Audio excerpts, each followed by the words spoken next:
It'll be behind here, same as yesterday. Sandwiches, but feel free to get food elsewhere if you want something else for lunch. Second thing is we're missing a couple of headphones from yesterday. So if you didn't turn your headphones in yesterday, please make sure that you get them in today.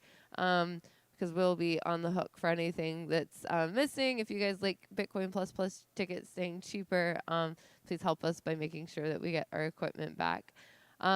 Great. I think that's all the announcements that I have for right now. So without further ado, please give a warm welcome to Nicholas Golien, who's going to be talking about his project Enlightening.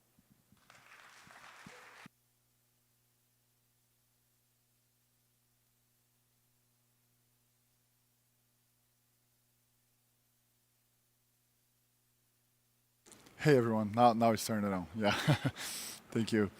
Uh, so let's start. I'm doing this a little differently. So I will talk about something here, then I will talk about myself and my background, and then I will talk about the project. So I'll give you guys a little introduction on why this is the biggest question. So you can see it here. Like, how about using an enterprise language for a change, right? I guess this is missing on the Bitcoin space. Oh, it's an enterprise language. We have just Java and .NET. Any other language is not supported by a huge company or anything like this. So let's dive in. So I'm going to go through this. What is .NET? The architecture, design principles of the .NET architecture, the framework. Trying to exorcise Microsoft from it. So you guys take it easy on me. Then I will talk about myself, show a few projects done in .NET in the wild, and then answer the biggest question of it all. Why am I using .NET to re-implement Lightning? And then what is my purpose doing this? So .NET is a free and open source framework.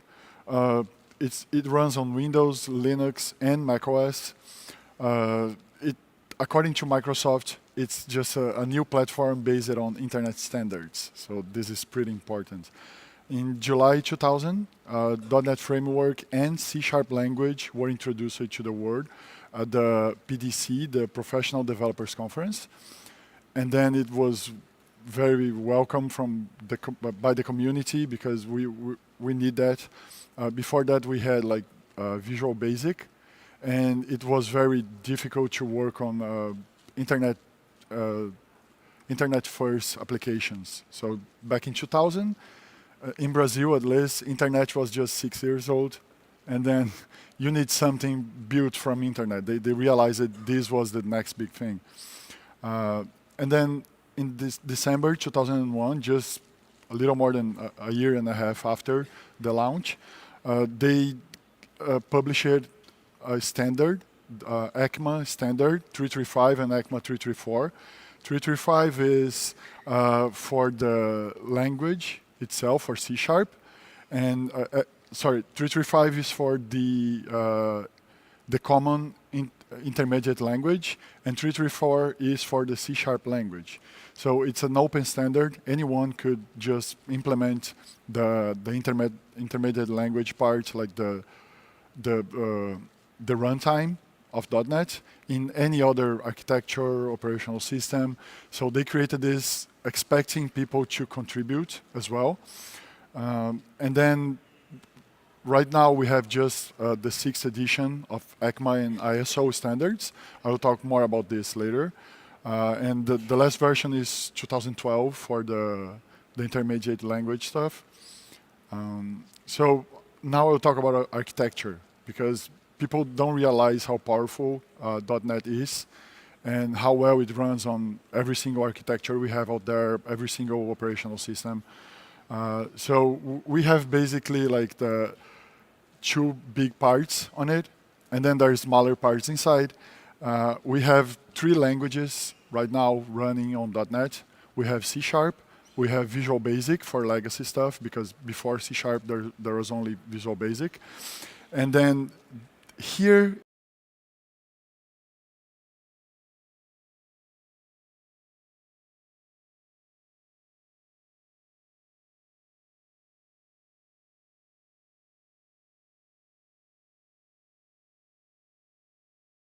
or more things that make it work.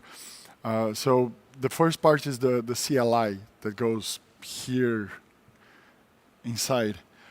This is the common language infrastructure. So this is a language neutral platform, and you can write code in C#. Nowadays we have F# as well, is a functional code language that works on .NET framework. So you can write C#, F# or VB for legacy stuff, and it will run on the same interpreter, the same runtime.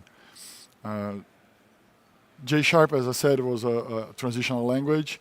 And then we have the CLR, the common language runtime.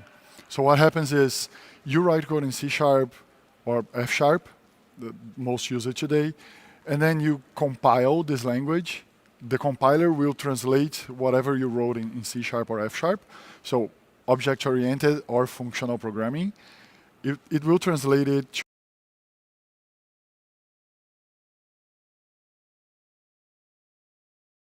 the OS and architecture you chose. So the CLR is the execution engine. It also takes care of like giving away memory, taking care of memory garbage collection, threads. It takes care of it all. And then the memory management, the type safety, exceptions, garbage collector, security, thread management. It's responsible for it all. We have the CIL, the Common Intermediate Language that I spoke about. It's just this thing that the runtime, the interpreter understands, and it's very different from C# or F#. It's like a assembly. You can read that. It's human readable, sorts of, but it's not assembly yet. And then we have the just-in-time compiler. That's the part that takes the intermediate common language and translates it to assembly. Then we have the assemblies that are part of the framework. When you compile your program in C#, it creates this portable executable. So this is not assembly code yet. You cannot just run this on Linux or Windows. This is just this middle format. And then it takes a unique name for that package, for that program. It's comprised of the simple text name, just the name of our package, the version number, the culture, like the language it's written on, and the public key. You can sign the package, but usually we just use the pub key that comes with it, if we're not trying to prove the code or anything. Then it takes this, and you have the unique name, the unique identifier of the package. I will show you a little later, but then using this, it knows if it has to compile the code again to machine code, or if it has on like a cache. And then we have the class library, which is the built-in API for the framework. So you have a couple namespaces. The two most common ones are system.something and Microsoft.something. So those are built-in libraries that you can call to talk like to the OS, to make system calls, function calls to third-party libraries. And then you can talk directly to the operational system. The good things about .NET, like the design principles they had in mind before doing this, is the interoperability. So Windows, who here knows about Windows programming? No one, nice. Yes, just one. So Windows is like the mainstream first window, like UI operational system we have. And then they needed something to allow the developers to talk directly to the OS. So they created something called COM, the Component Object Model. So you can write COM models in any language, and then this layer in Windows lets another application use this. A good example of a COM model is ActiveX or DirectX that we use to talk directly to the GPU on games. So this was very important since the beginning, since Windows 3.11. Windows 95 made like a very heavy usage of this, and it's still used in Windows applications. And then to talk to this, you have the interop service and the enterprise services. Enterprise services, you talk directly to Windows, Windows Server, and other Windows applications. And interop services, you can talk directly to the Linux or Mac OS operational system and make like system calls. You can call like default libraries from the system. And we have the reverse P invoke, the platform invoke, to call systems or function calls from the operational system. So you can build like base stuff on .NET and have like other application in Linux use it as a library. So in Lightning, I'm using libsodium. So this is a good example. I call libsodium to do the cryptographic stuff, and then it's just a simple call you do. And I could rewrite libsodium in .NET or something better, do something better with my time than trying to rewrite libsodium. And then other people could write C code or C++ code and call those functions as well from .NET. And the language independence is a good principle as well, because now we can have C#, F#, and if someone here wants to write a language that runs on top of that, the standard, the ECMA or ISO standard, you can write your own language as well, your own compiler, and it will run on the .NET framework. Type safety. So .NET is talking more about the language, because when we talk .NET, is usually you think about C#, because the language was introduced at the same time as the framework. So it likes the same thing. So in C#, we have CTS and CLR, the common part of the framework, enforcing type safety. So it's a strongly typed language. Everything has to be typed, or else it doesn't work. And then a couple years ago, up to framework, .NET Framework 4.0, it was strictly typed language. And then after on 4.0, they introduced a dynamic language model. They changed CLR. So C# was the first language that adopted it, of course. So now we have dynamic objects as well. So this is good if you're trying to use like some JavaScript APIs, because then they don't care about versions or breaking changes. And you're not sure what you're getting from the API. You can just read that object into a dynamic type, and then you can just call like the object dot data, and then it tries to find data in that structure. And if there's data, it returns, else it's just a null, so you know data is not present there. And this is good for the new kinds of system people are writing nowadays. So it's nice to have a dynamic language, but it's opt-in. If you don't want to use dynamics anywhere, just go with the strictly typed. Portability, this is good as well. Microsoft implemented the full framework for Windows only. So I will show you a timeline in the next slide. But at some point, it was just .NET, C# and VBNet and J#, just for Windows.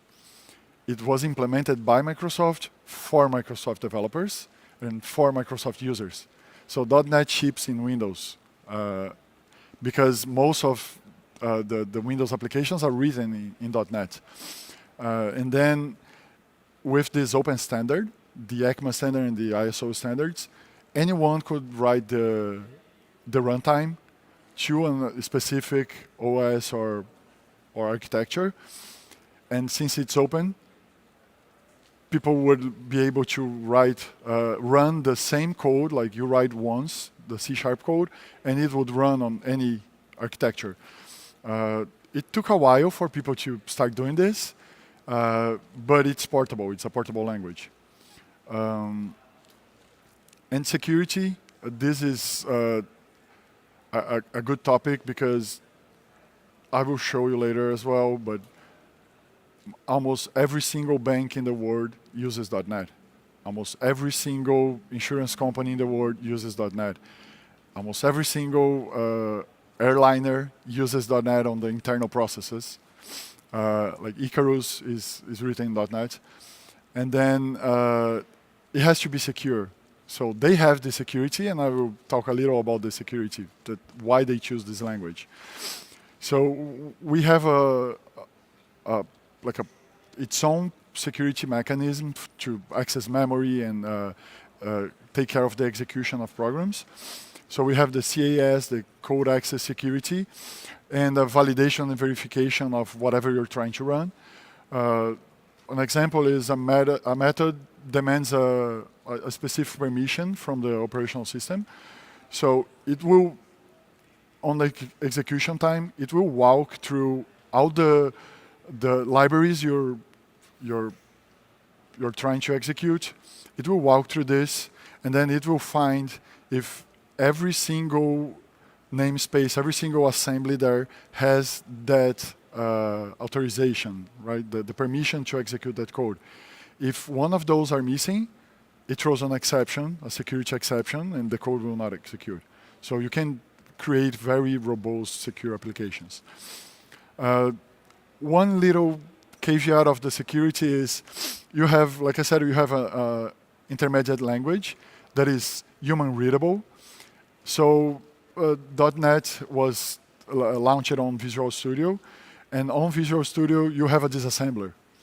And since it's an intermediate language, very readable, you can very easily get a portable executable, like the compiled stuff, and you can get back almost the original source code from this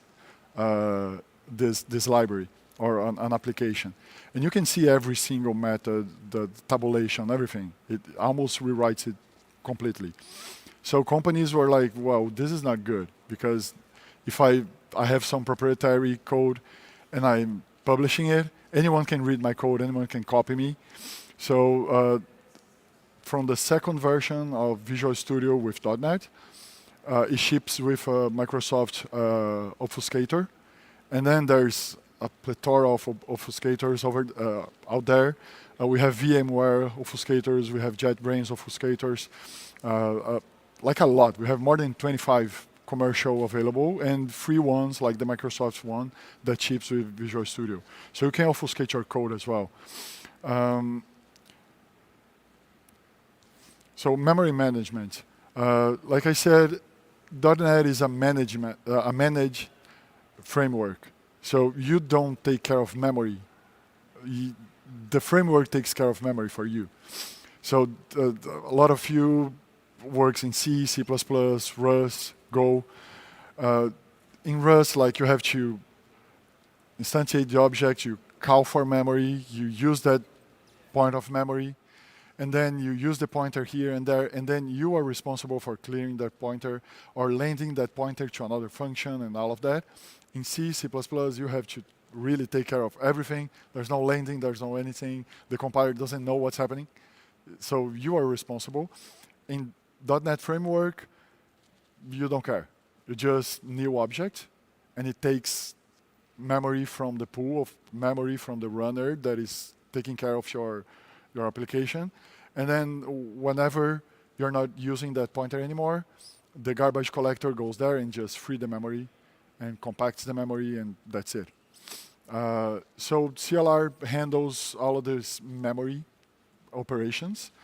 The instantiations are allocated from the managed pool, and then as long as there's a reference, it's considered being used. And then as long as there is no reference on the tree, the memory tree, it can be freed. It's considered garbage.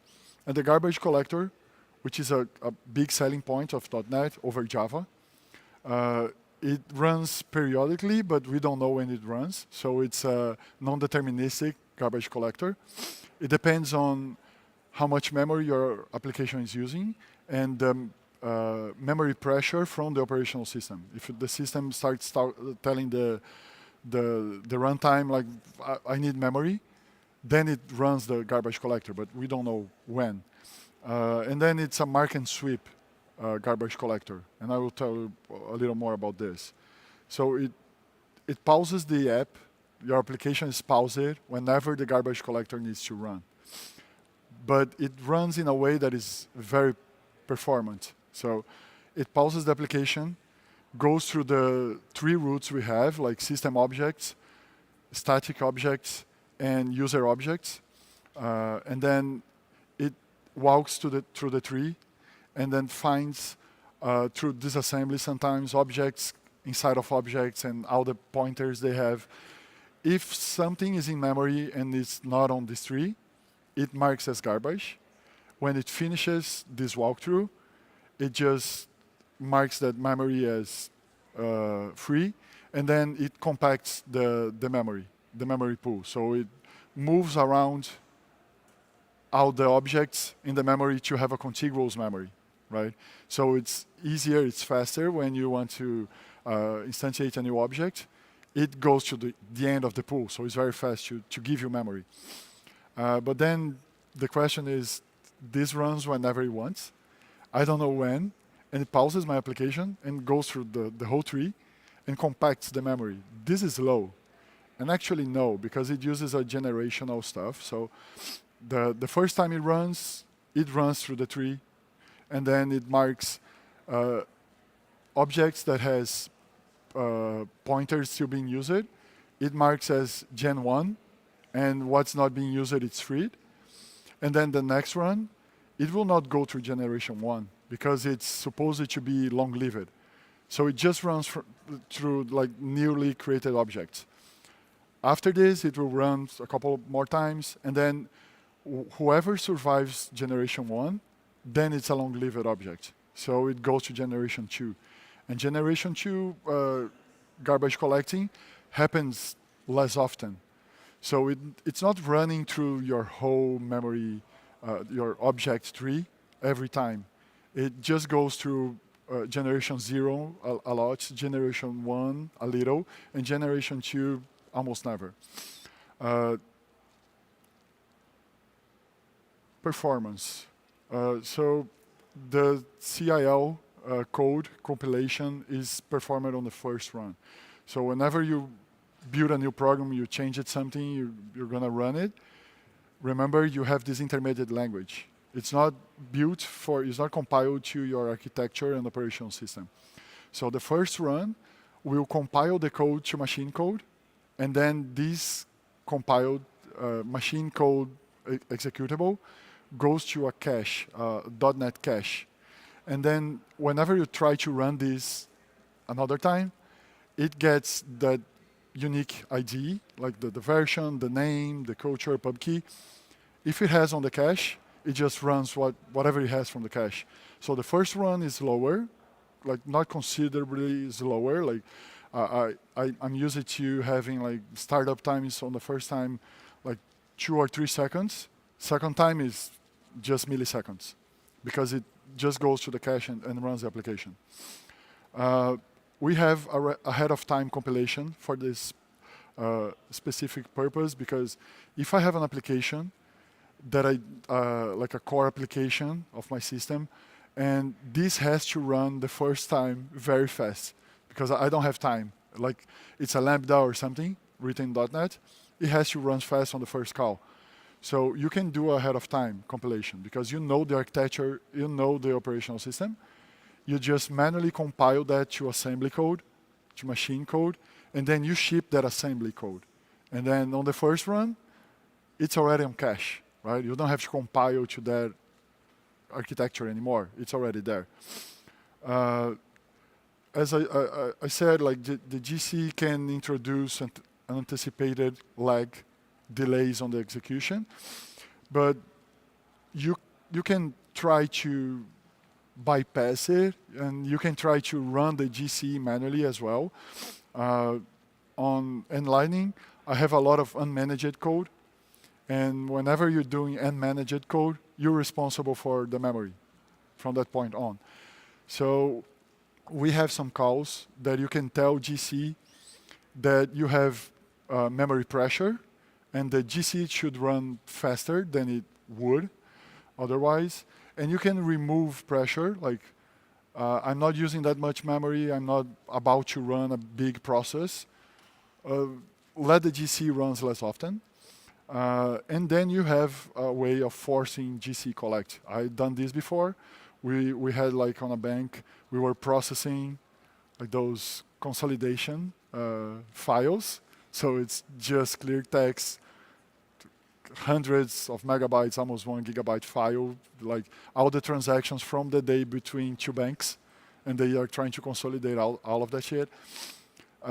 Then I would call GC collect before doing that processing, because I forced the GC to the garbage collector to go through generation 0, 1, and 2 and absolutely clean the memory. So I have more memory to work with on the pool, more contiguous memory, which is more important. So now the Microsoft apostasy. Let's exorcise the Microsoft demon out of .NET. How it went, the open sourcing of .NET. And this is a part where everyone gets it wrong. When I say that I'm doing .NET implementation of Lightning, people just go bananas. Like, what are you doing? Why .NET? Are you crazy? And even further, we already have 4 implementations. Why a 5th one? And in a language that is not open source. So here it is. July 2000, C# introduction. And then January 2001, .GNU. It's a free open source Linux implementation of the ECMA standards. So they re-implemented from scratch the intermediate language compiler to architecture specific, and the runtime that deals with threads, memory, and whatever else. So following the standard, the specification, they were implementing it. .GNU, unfortunately, went through some pushback from the open source community, because back in 2001, it was very new. They were afraid of moving, getting too close to the beehive and getting sued by Microsoft. Because it was like, no one knows what Microsoft will do. It's an open standard, but what if I try to do stuff that is not the CLI or the C# language? What if I'm doing something that is proprietary work from Microsoft? They can sue us. So this project doesn't went far. But then in July 2001, Mono was another free open source implementation for Linux. This launched at O'Reilly conference. The guy behind it, I will talk a little more about him. The guy behind it started working in like July 2000. But then he realized it was an Herculean task to rebuild everything from scratch for Linux. And I'm talking like Windows stuff from the framework, because they were trying to port .NET applications to run natively on Linux without using Wine or anything like this. So he was rewriting every single bit. And then he decided it was not an easy task, so I will call for help. So it was open sourced in July 2001. Then July 2004, just 3 years after going open source, Model 1.0 was released, the first major version. I used that a lot because I started doing .NET stuff in 2001. So I used that a lot to port my applications to Linux, to run on Linux. But it was a mess, right? It was a guy, not from Microsoft, trying to implement stuff from scratch. In 2012, we got a setback from the community. I remember some Reddit drama back then, because someone at Microsoft, like a VP, tried to grab control of the repository, tried to change how commits were made, how merges were accepted, and how the release were made on .NET. And then we have a pushback from the community. They ended up like letting that people go or moving to another area apart from .NET Framework. And then they changed the licensing terms and the patent for .NET Framework to be anyone does whatever they want. We cannot sue you, even if you infringe on patents, because now it's just a holding patent. It's not a patent anymore. You can do whatever you want. You can use Microsoft code whatever you want, and you can just create your own implementation. So this was a pivoting point where Microsoft just stepped away from the .NET governance, and now it's ours, right? Then November 2014, just 2 years after that, .NET Core was introduced. So we have .NET Framework. It's proprietary. It's Windows only.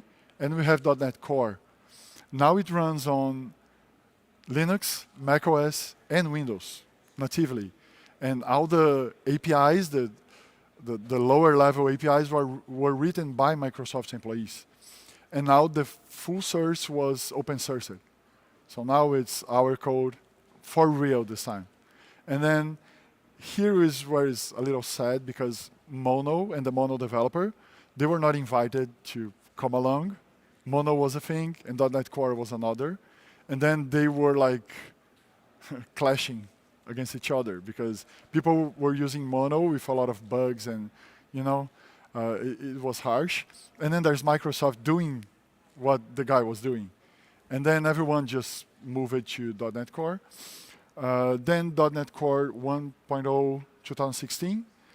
2017, the second version. 19, the last version. We have 18, 2.4, 2.6, 2.7, and then 3.0 in July 2019. December, we have 3.1. This was the last .NET Core implementation. After this, they skipped .NET 4, so .NET Framework was on the version 4, and they didn't want people to have the one or the other erroneously because both were 0.4. So they skipped it. 2020, we have .NET 5. They got rid of the proprietary stuff from the framework. They ported 100% of the APIs to the open source code. And now the open source code contains Windows original code for us to use. So 2020, another big landmark for us. We have stable releases every November. The even numbers are long-term support, 3 years. The odd numbers are 1.5 year support. Right now, November last year, we have .NET 9, which is not long-term support. So I'm sticking to .NET 8. And this year, I will move my application to .NET 10. C# launches a new major as well, alongside .NET new versions. So C#, we are on C# 12.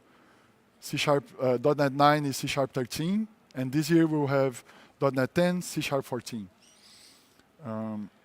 They have a minimization of breaking change mindset. So it works for at least 9 years, whatever you have. So we have code, like not crazy code, like vanilla code written in C#, that C# for .NET 1.0, 2.0 framework that still runs on Linux on .NET 9 because there's not that much breaking changes.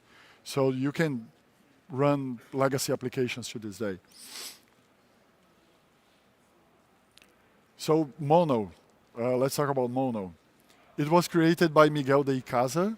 A lot of people know this guy because he created GNOME. And he is the founder of Ximian and Xamarin. For people that delved into Android, iOS apps, in .NET, we had Xamarin because he wrote the framework from scratch for iOS and Android. So you wrote .NET applications running on Android and iOS. He did it from scratch for Linux desktop apps at first. He open sourced it in July, as I said. The parent Ximian was acquired by Novell in 2003. And then he was acquired with the company. He worked on this company, it was still like Ximian, but it was Novell. He sold every single patent and license that he has to Novell. It was part of the the deal. And then we had a problem in Novell because they just went bankrupt. So they started letting go of a lot of people, including Miguel de Casa. And then it was a hard time for us using this, using Mono for Linux, because we don't know what's happening, because the license is Novell's licenses. And then Miguel launches Xamarin, and then there's this gray area, what we will do, can we keep working on what we were working? Is it the same work we were doing at Novell? We cannot do this anymore. Novell just stopped supporting the Mono framework.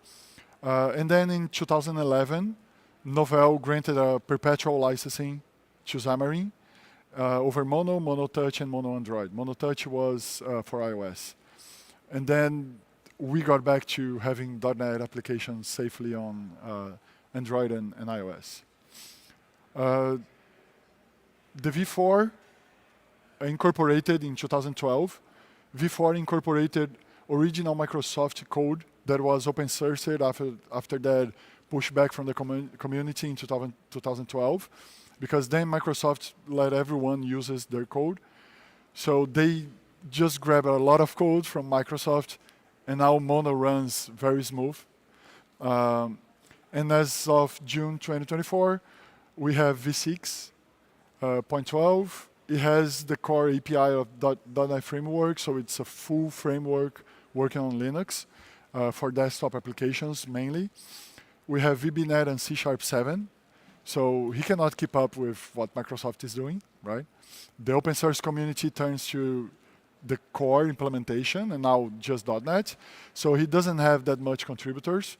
So we are still in C#7, but on the .NET framework, we are using C#13 now. So he's far back. And there's a lot of good stuff happening from C#9 onwards. It's insane what you can do. You can just make sure your code is being inlined by the compiler. You can make sure that you stay in processor cache most of the times in some applications that I did before. So it's very powerful to use Microsoft stuff, but he's still working hard on this. And he has most of the APIs. He has full support for line queue to objects. It's writing lambdas for collections, like for database, and translating this to database, whatever database you're using. You just write this in C# and translates to the database commands, and also for collections. XML, SQL, Windows Forms, WPF. For people from the Microsoft world, this gives us chills, but people are still using it, and they can import applications to Linux, thanks to Miguel. So now I'm getting to the beginning of the presentation, because now I gave you guys a context of .NET. You know a lot about .NET now. It's open source. There's no Microsoft involved. Even in the governance, they just have grants for developers, and they have like developers from their payroll just focused on .NET. But now about myself. So I started reading and writing at 4. I learned COBOL and DB2, DBase 2 at 5. My mom was a programmer, so she was teaching me how to do COBOL stuff on a 8086, Toshiba T1200. So it's like a big laptop, like 5-6 kilos, 25 minutes of battery life, one 20 megabyte hard drive, and one 3.5 inches disk drive. So this was, and running DOS 3.6. This was my first computer. We got this computer when I was 4. And then at 5, I was the only one in the house doing stuff for everyone, because I knew how to manage it. Then I delved into a lot of programming languages throughout my career. I'm 40, by the way, so this is a long time ago. Like 35 years ago, I started doing this. So I went through C, C++, Pascal, Basic, Visual Basic, Delphi, Perl, Ruby, Python, JS, TS, action scripts for Flash. This was the GOAT back then for websites. Then a lot of stuff in Bash. Java, C Sharp, SQL, you name it. I've been through it all. I've been doing this for 15 years as a professional, and I've been through like 40-something companies in 15 years. So I move a lot. I learn fast. Where they cannot offer me anything else, I move to another company, try to find a challenge. So I went through a lot of things, a lot of different systems through my career. I have experience in embedded systems because back then in the 90s, you're not just doing computers. You're doing like PIC, you're doing 8-bit microprocessors. It was beginning to get cheap, so you write CNC and compile to machine code for those. So I did a lot of professional stuff as well. In São Paulo, we have the ATM machines to top up your transit cards. I did that from São Paulo as a whole, Rio de Janeiro, Porto Alegre. It's used on more than 160 cities. And I did from the scratch, from hardware, firmware, software, and everything. Recording on the card, the NXP card, my fair stuff. I'm a professional programmer for the past 15 years. I have experience in mission critical applications. Most of my experience is in mission critical. So the transport system in Brazil, like in São Paulo. If I do something wrong and I push code to production, there's like hundreds of thousands of angry people at 5 p.m. Trying to catch a bus or the subway, trying to get home. So I'm very experienced in mission critical stuff. I worked at banks in Brazil, a couple of banks, credit card processors, acquirers, sub-acquirers, transportation cards, like I said. And I've been working with Bitcoin for the past 8 years as a professional. So I left the regular financial system and I went to Bitcoin only. So I worked in a lot of exchanges in Brazil. I did something here and there for exchanges overseas. And then 2024, last year, about June, July, I got my grant from OpenSets to do what I will show you right now. So before this, free open source software using .NET. There's a bunch. I put some here. If you run a media server at home, you are using .NET without knowing, right? BTC Pay Server is all written in .NET. The creator of BTC Pay Server is Nicolas Dorier, and he created Bitcoin, which is like a cousin of Lightning, and with both Nicolas. But the N is for .NET, right? So he wrote everything, including SecP, in .NET managed code, and we have Bitcoin to do everything. I use Bitcoin a lot to talk to Bitcoin Core, and to do like transaction signatures. I use his code. Then we have radar, sonar, lidar, prowler. It's used to find torrents and to download music, TV shows, and movies over Tor network, please. And we have Jellyfin as well, which is a media server that you can just use your TV to stream that. So we have a streamer written in .NET as well. And then we have like Umbraco CMS is one of the biggest CMS providers, and it's written in .NET. It's open source. Nope Commerce, Orchard Core. There's a big list. I put some of the biggest ones. And I skipped this. Who uses .NET in the wild? We have Citigroup, Citibank, JP Morgan Chase, Wells Fargo, Bank of America, HSBC, Standard Chartered, ING, AIG, Allianz, EXA, MetLife, Prudential. Stack Overflow is .NET. So we rely on .NET every day. Every single one of you uses .NET every single day. Dell, GoDaddy, Accenture, Siemens, UPS, and we have everyone that is a gamer uses .NET because Unity is a game engine that is written in .NET. So why .NET? I guess it's clear by now, right? I want to break the barrier for the big fish. We are not capable of changing the global ecosystem as developers. We are not that much doing Bitcoin development, and we don't have the buy power to just make something huge that will make Bitcoin mainstream. Those guys, they have. They use .NET. Which CTO from Citibank, their righteous mind, will hire a Rust developer in a bank that there's just like thousands of .NET developers to run Bitcoin in-house, to run Lightning in-house? It's not happening anytime soon. They will not run C and C++ because people writing C and C++ are expected to be like older than me. So it's not happening. They are not doing it. They do .NET. So I'm trying to break this barrier, offering them a .NET system that they already know. They pay millions of dollars every month. Those companies together pay billions of dollars to Microsoft for support, like top-tier support. I worked on the Ministry of Education in São Paulo, and we had a memory leak back when .NET was beginning to get open source. And then we were calculating the retirement for the year for all the teachers in Brazil.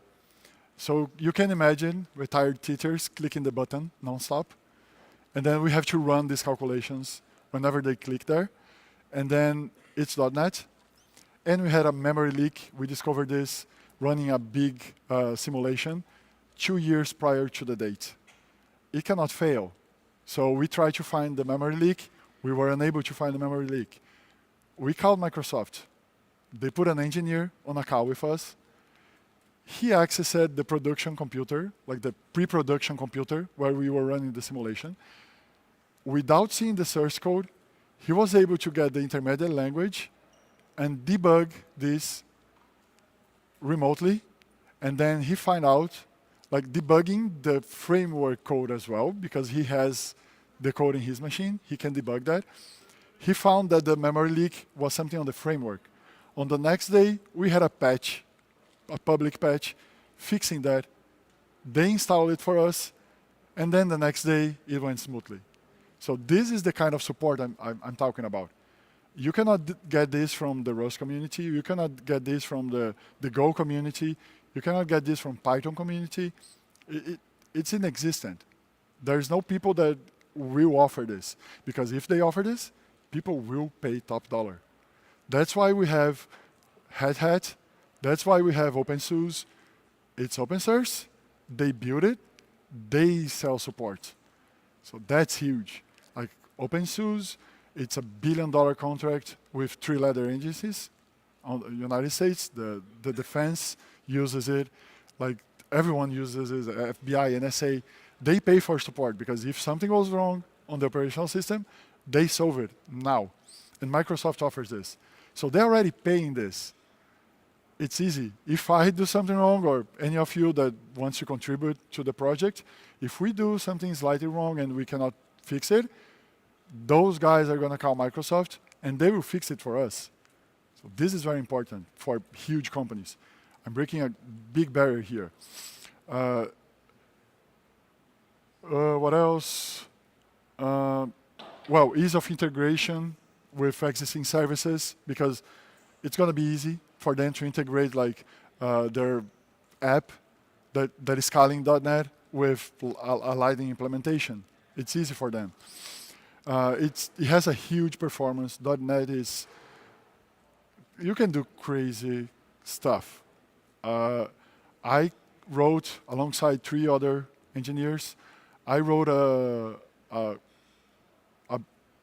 book, an order book for an exchange in Brazil. We were able in 6 months to write an order book that was processing 1.6 million transactions per second using .NET. We were debugging stuff, and then we realized the circular array we were using was running on L2 cache on the processor. we wrote a lot of unmanaged code to do this, and it was .NET.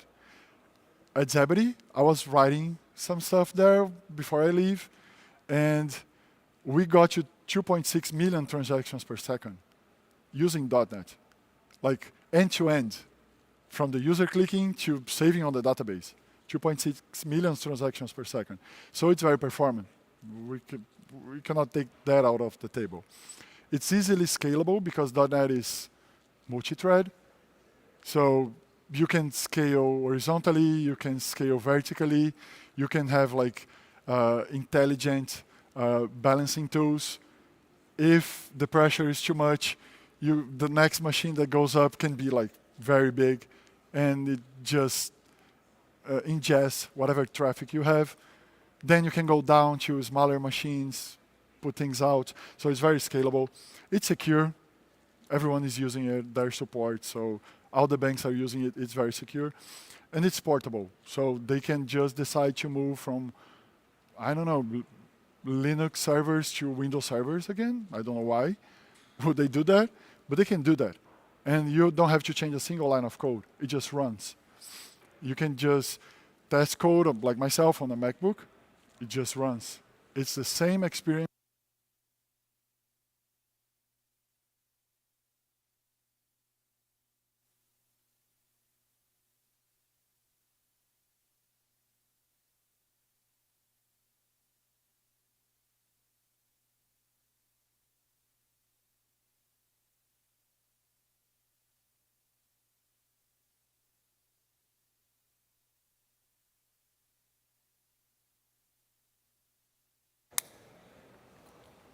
Oh, can you put it in the pocket? Yeah, that's good.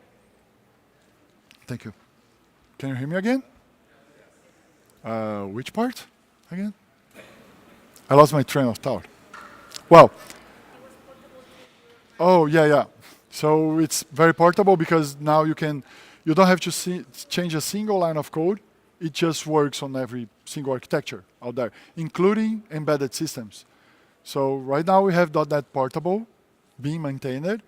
You can write .NET code and run on a microprocessor. So it's pretty reliable. So what is Enlighten Endgame? Why am I doing this?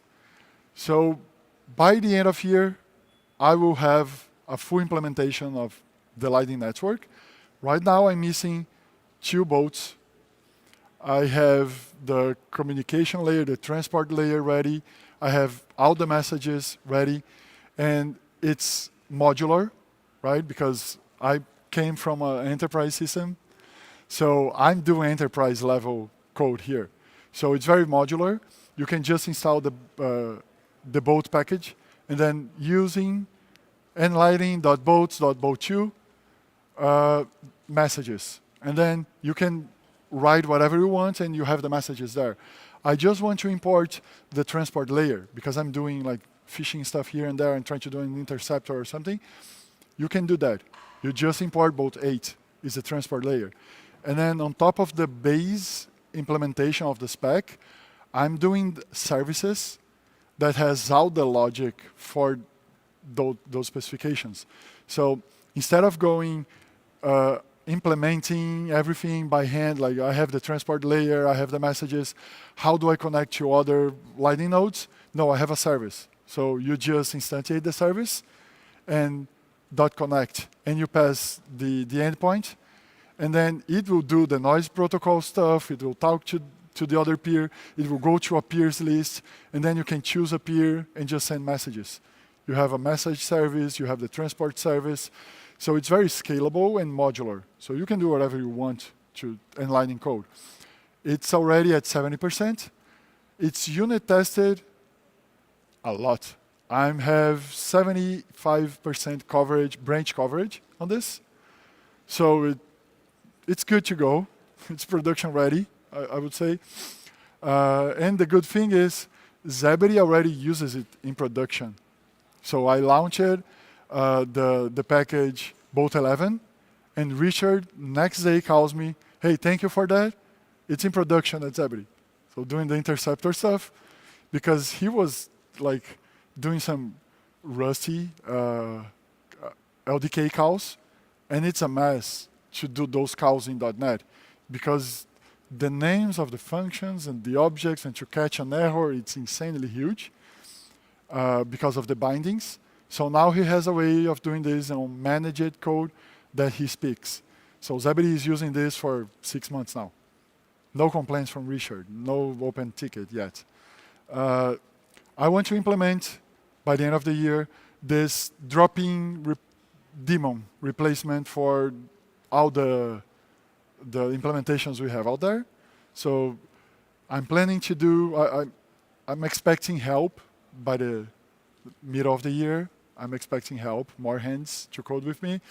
Then by the end of the year, we will have this replacement, drop-in replacements, meaning I will import your configurations, your private keys, and your database, and now it runs on Enlighten.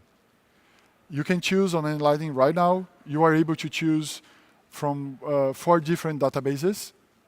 So you can use Microsoft SQL, Postgres, MySQL, and Oracle databases, and it's ready. You just create the migrations, and it works on all 4 databases. And you're welcome to write more implementations to other obscure databases if you want. In the near future, I want to offer enterprise level paid support for those companies from the previous slide. So I want to create a company on top of this, just like OpenSUSE did and Red Hat did. So I wrote this. I can give you the best support in the world because I know how it works. So I can train people and we can offer support to those big guns. And then we are breaking that entry barrier for banks, and we might have Lightning and Bitcoin for the masses. So that's it. Thank you. This is enlightening.ipms.io. This is the documentation portal. And this is the email reaches at IPMS. We have a couple minutes. I want to show you guys what's happening. Can I see it there? Oh, thank you. We have the documentation portals, because in .NET you can write inline XML comments on your functions and everything, and then you just can create on every release. I have this beautiful specification API, and then you can just go through this and see how to call, how to instantiate the messages, all the objects, what uses it, and it's like document as you code. So this is very powerful as well for the open source community. Well, I guess that's it. Questions? We have like 1 minute. If you have any questions about it? No? Okay, thank you.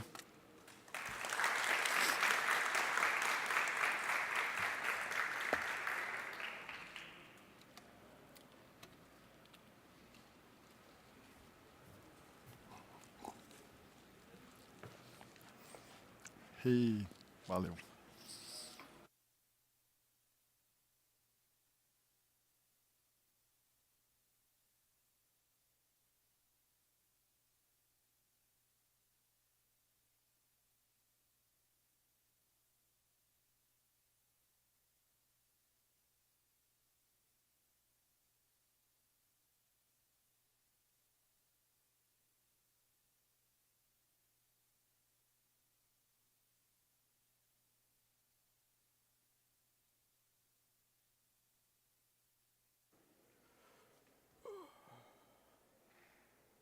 Good to go? Hello, everybody. My name's Alex. Welcome to How to Win Every Bitcoin Hackathon in the Universe. That is the title of my talk. This will be the most important information you will receive. The most useful thing you will hear in this whole conference is how to... Got it. Do you have a presentation? Yeah, I'm presenting it. Should You're extended, so mirror your screen. mirror it. Display options.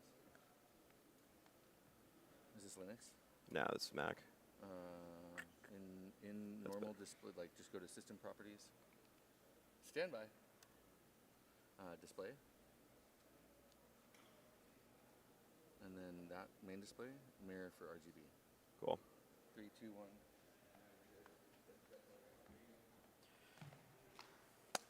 Welcome to How to Win Every Bitcoin Hackathon. This will be the most useful presentation of your lives. This will teach you how to consistently win at every Bitcoin Hackathon that you ever go to from here on out. All right, let's go. The goals of this talk, there's a few things we want to accomplish. The main thing is that I want to encourage you to participate in today's hackathon. We'll go over why exactly, but everybody at this conference should be participating and competing in the hackathon. In addition, I want to help you get more bang for your buck. Hackathons are a high-effort activity, and if you're going to be putting in all of this effort, hopefully you can get some value out of it. So I'm hoping to leverage your efforts in this hackathon. And lastly, I want to encourage you to participate in more hackathons. I have fallen in love with the hackathon world. I've fallen in love with hackathons. I think that this is the epitome of what makes software engineering magical. The ability that we can be from our couches and erect cathedrals from nothing. Just with a little bit of cleverness, we can create something from nothing and change the world. So yeah, I think hackathons are the best place to do this. So very excited. If you've never been to a hackathon before, a hackathon is really a misnomer. We're not hacking into anything specifically. Hackathons are really build-a-thons. They're building competitions. It's a competition to build something with technology in a short amount of time. Typically, they're 24 to 48 hours, 1 or 2 days. The one at this conference is 36 hours. They're hosted at most technical conferences. But and finally, like the vibe is that it's an all-out sprint to go as fast as possible to build as much as possible. And then you present to judges at the end. So, to show off, yeah, video, is that okay? Sharing a video, will you be able to hear sound from this? There's a nice little nifty 2-minute video that exemplifies hackathons. Let me know. Is this good? Okay, can you hear this? Okay, cool.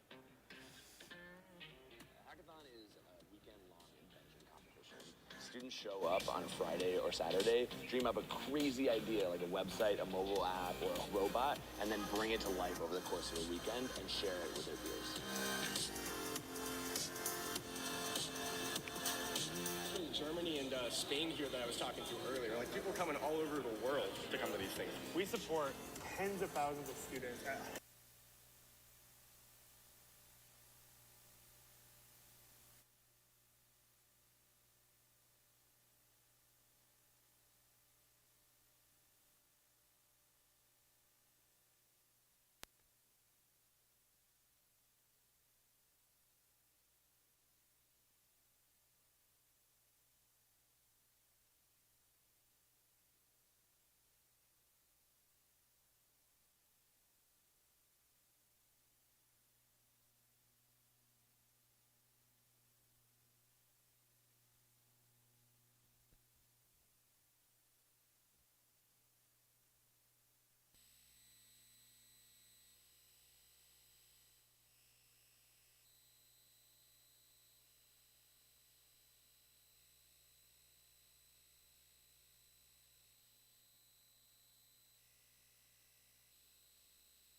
Can you hear? Yeah. Okay. Could you hear any of the video? You couldn't hear it? We heard the beginning of it, but then it went away. Anywho, hopefully you could still kind of get the vibe and just see everything. They were just explaining that hackathons are building competitions with a bunch of ambitious engineers trying to build something from nothing. That video was from an organization that runs college hackathons, but the vibe is very similar for conference hackathons, and it's the similar vibe at Bitcoin++ hackathons. So if you ask somebody that has never been to a hackathon what it feels like, what it looks and feels like, you'll usually get one of two kind of answers. Either it's shadowy supercoder, where everybody is huddled in a room hacking into bank vaults, or it's this massive party atmosphere, everybody slamming shots, and it's a rager the whole time. In reality, hackathons are somewhere in between. Like, real hackathons are halfway between shadowy supercoder and go hard as a motherfucker. So yeah, it's a magical vibe. Yeah, real hackathons, it's a bunch of smart people being hyper-productive together and sprinting to make something from nothing. They are amazing. Also, hackathons are an opportunity to learn something new. You can ship an entire project in a weekend, and also you get to work on something that you want to. Yeah, typically when you're working, it's all about being productive and doing what you ought to be doing, but hackathons are the one time that you can work on what you think would be a good time to work on. All right. Moving on to the main topic of discussion, that is a little bit of background on hackathons. Now I'm going to give you the secret ingredients about how to win the hackathon. All right. Are you guys ready? The secret sauce is about to be given. How we are going to do this is we're going to walk through a mock hackathon together. Yeah, we're going to go through the whole process from start to finish. We're going to make a project together on stage, and we're going to present to judges together. So let's do one together. Ready, go. If you've never been to a hackathon, there are three main parts of the hackathon. First, you have the hackathon beginning. This is the kickoff. This is when you say go. You're not allowed to start work before the hackathon kickoff. But then after the hackathon kicks off, the main portion of the event is the hacking period. This is where you're building your project, you're assembling everything together, you're working super hard for 22, actually, okay, this example is 24 hours. Ours is going to be, at this conference, 36 hours, but all of the numbers are basically the same. Yeah, so we have a long hacking period, and at the end of the hacking period, we will have a presentation to judges. And usually that's about 3 to 5 minutes, where you have the opportunity to present what you built to a panel of judges, and they pick the winners. All right, so hackathon has kicked off. What's the first thing that you do at a hackathon? The first thing you do is you find a team. So maybe about half an hour in, oh yeah, at our event, there'll be an opportunity to do team building if you don't have a team already. But the first thing that you do is you assemble your team. So let's say maybe 30 minutes in, we've assembled our team. Next, once you have your team, you got to pick an idea. You got to settle on an idea so you can actually build something. So let's say maybe for a half an hour, we debate and we decide what we're going to build. So for this hackathon, what are we going to build? What do you guys want to build? Any ideas? Any ideas of what we could build? Okay, I have one planned. So here's the idea. I have a dog, and I want to build a website that has a live stream of my dog.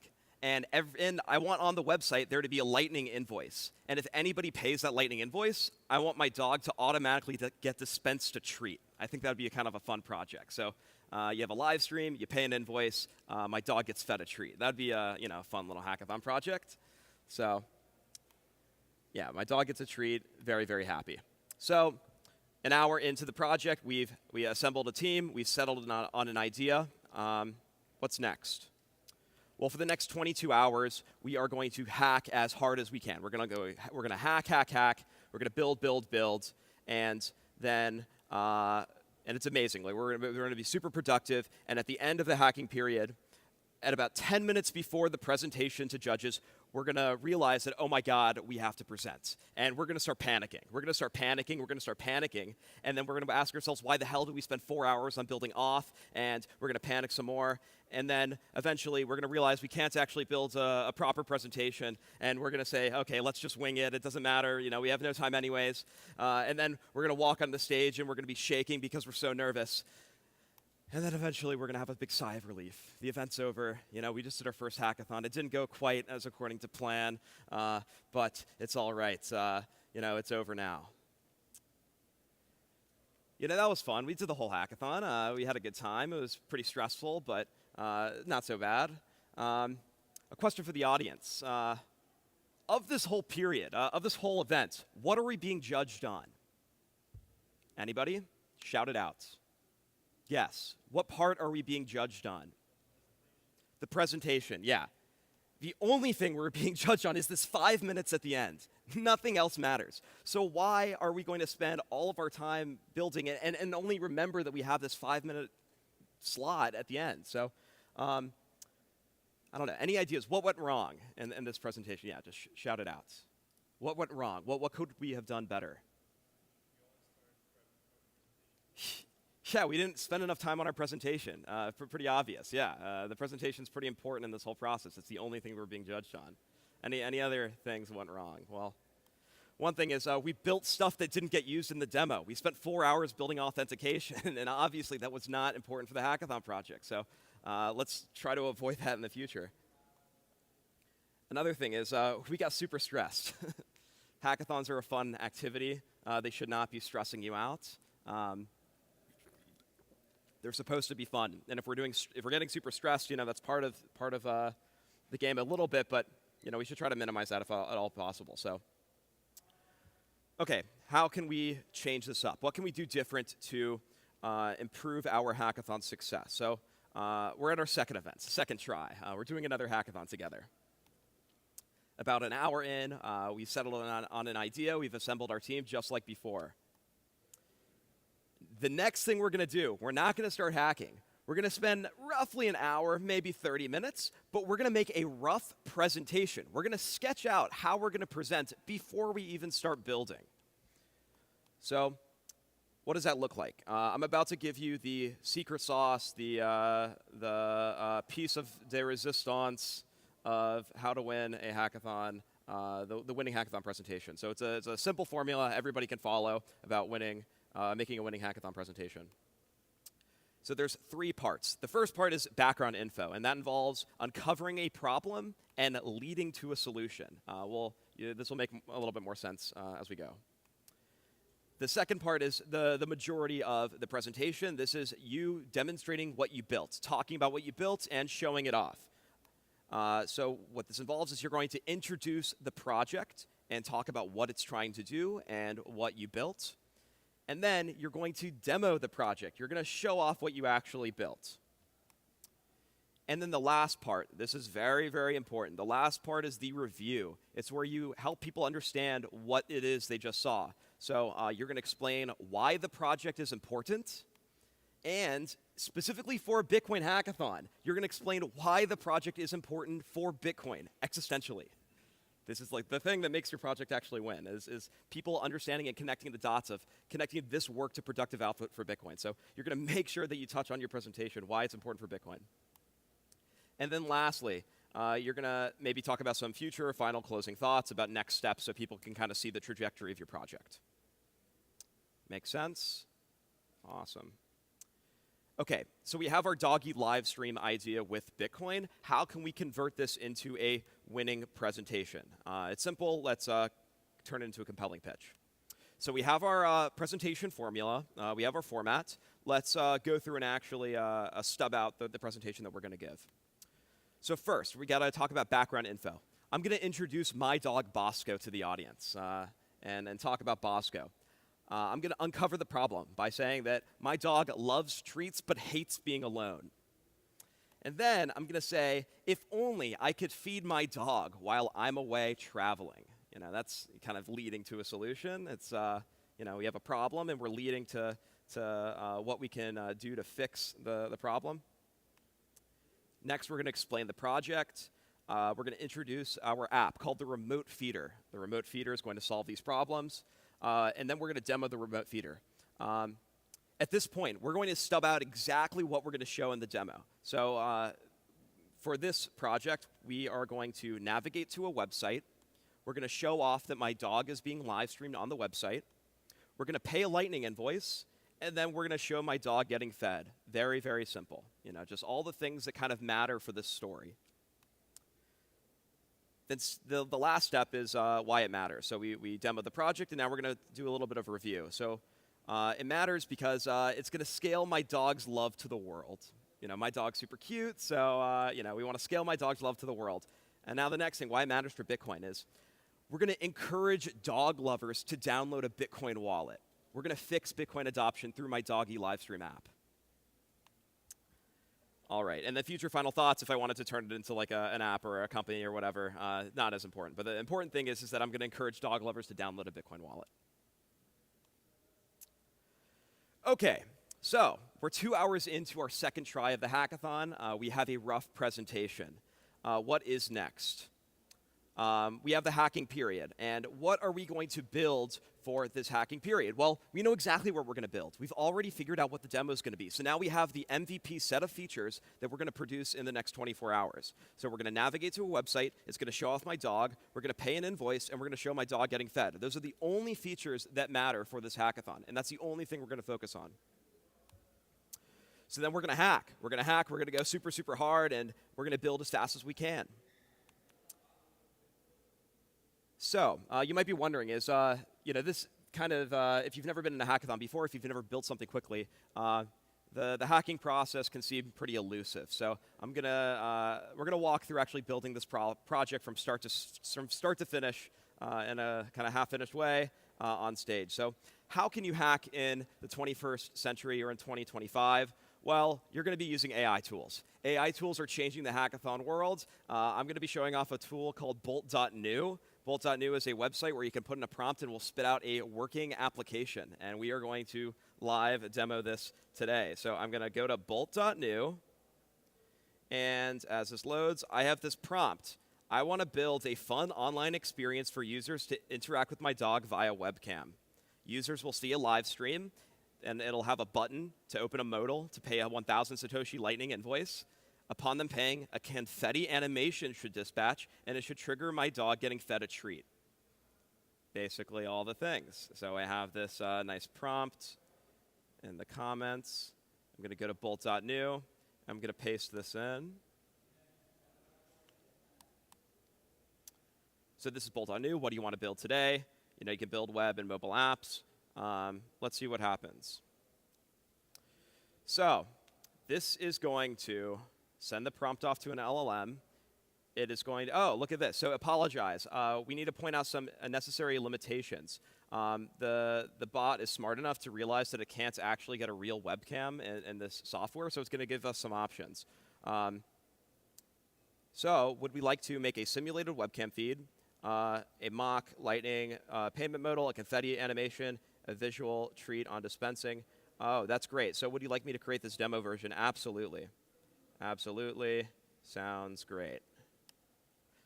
So realized limitations is suggested exactly what it's able to do. And it is off to the races. So right now it's scaffolding an entire project, a brand new project. It's going to be using Vite and PNPM, or just kidding, it's using Vite and NPM and React, and it's going to build this entire project in front of our very eyes. Show of hands, has anybody here used Bolt.new or similar tools like Vercel v0? Vercel v0, yes. Replit Agent, another one.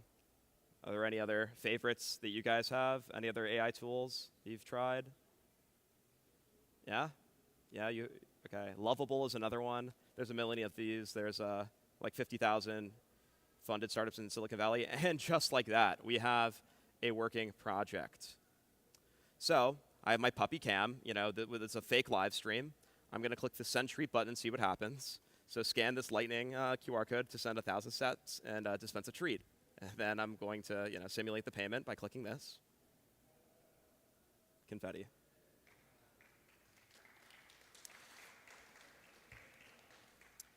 It's pretty insane. This was one shot. I mean, almost one shot. And we have almost an entire working project. All that's left to do is just hook up the live stream to a real a video feed, and then maybe build the treat dispensing thing. That would require some effort, and then hook in the lightning payments. But everything else is basically done. Cool.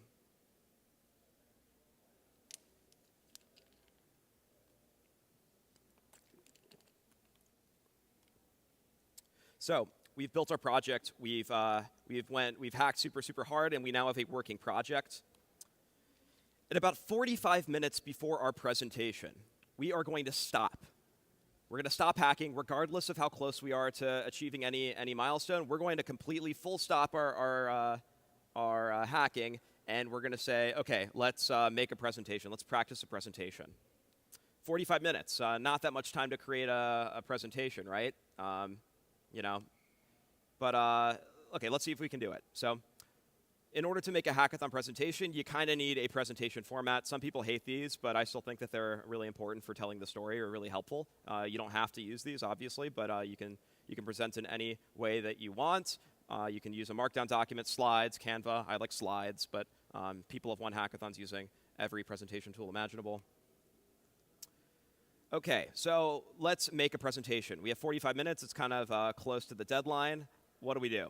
Well, awesome. Like, we've already actually stubbed out our presentation, so we know exactly what we have to do. And we've built the project to fulfill exactly the demo that we've been thinking of this whole time. So we know exactly what we have to do. All we have to do is just throw together some slides quickly that walk through these steps and then present it in front of judges. So let's do that. Hello, everybody. My name's Alex. I'm presenting my hackathon project called Remote Feeder. Yeah, very excited to be with you today. So, background. This is my pet Bosco, the world's cutest dog. And everybody that meets her loves giving her treats. And she loves the treats, too. And something that's amazing is that she can connect with people on a deep level every time they give her treats. Obviously, this is the background info. I talk about uncovering or I actually haven't even, this is just pure background info. I haven't talked about the problem yet. But now we have a problem. Sometimes I need to travel, and that makes Bosco very sad, and nobody likes a sad dog. And there's a logistical issue to Bosco's love, is that people physically need to visit her in order to meet her. And this is introducing problem, uncovering solution. So we have some goals. So for the purpose of our project today is I want to interact with my dog while I'm abroad.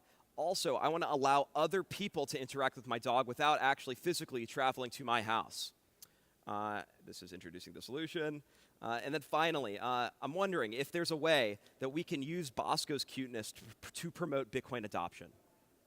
That'd be great. So that's the goals of our project. I'd like to introduce you to Remote Feeder, an online portal to meet my dog Bosco. Over the past 24 hours, we've built an application that lets users interact with my dog and feel the love of Bosco from afar. So we built a web app containing a live stream of Bosco herself. The web app presents users with a Lightning invoice, and upon being paid, Bosco is given a treat. We can go to the demo. Say, so this is Puppy Cam. This is the doggy live stream app. We have here a live stream. You can see my dog. Obviously, there's no dog here, but if this is a real demo, you can see my actual dog. There's a modal here for sending my dog Bosco a treat. Now anybody can pull out their Lightning wallets and pay this invoice. And just like that, my dog is paid. And as you can see, we have spread my dog's love to the world through this website. And anybody that loves my dog and is not already a Bitcoiner now realizes that Bitcoin can help connect dogs with people from across the world. That's the demo. The results. What did we just accomplish? We've connected Bosco to the world. We've given, in addition, we've given dog lovers a reason to download a Lightning wallet. Prior to this, there was no reason, there's no native reason for a dog lover to download a Bitcoin wallet. But now we can use dogs to help people find reasons to become Bitcoiners. Thanks so much. I hope you enjoyed my presentation.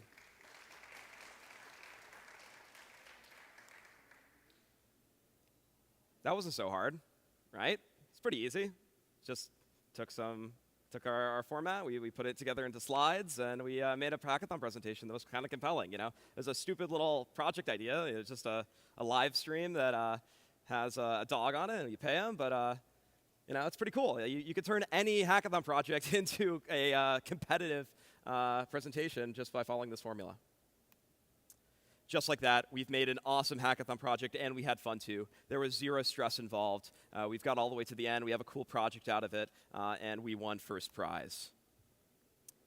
All right. Are there any questions about Bosco or this hackathon process? It's a good time to stop. No? That's okay. We'll keep going. All right. I've given this talk before. Something that people wanted was practical advice. So if you want to build fast, some practical advice for, here's some things that you can do to speed up your development time, and maybe some suggestions of technologies to use for winning hackathon projects. For hackathons, you're going to be wanting to, ideally, if you want to cover all the bases, you want a full stack project. You want something that shows that connects with as many people as possible. Not all winning hackathon projects are a full stack necessarily. Sometimes you can have a world-changing application that only runs in the command line.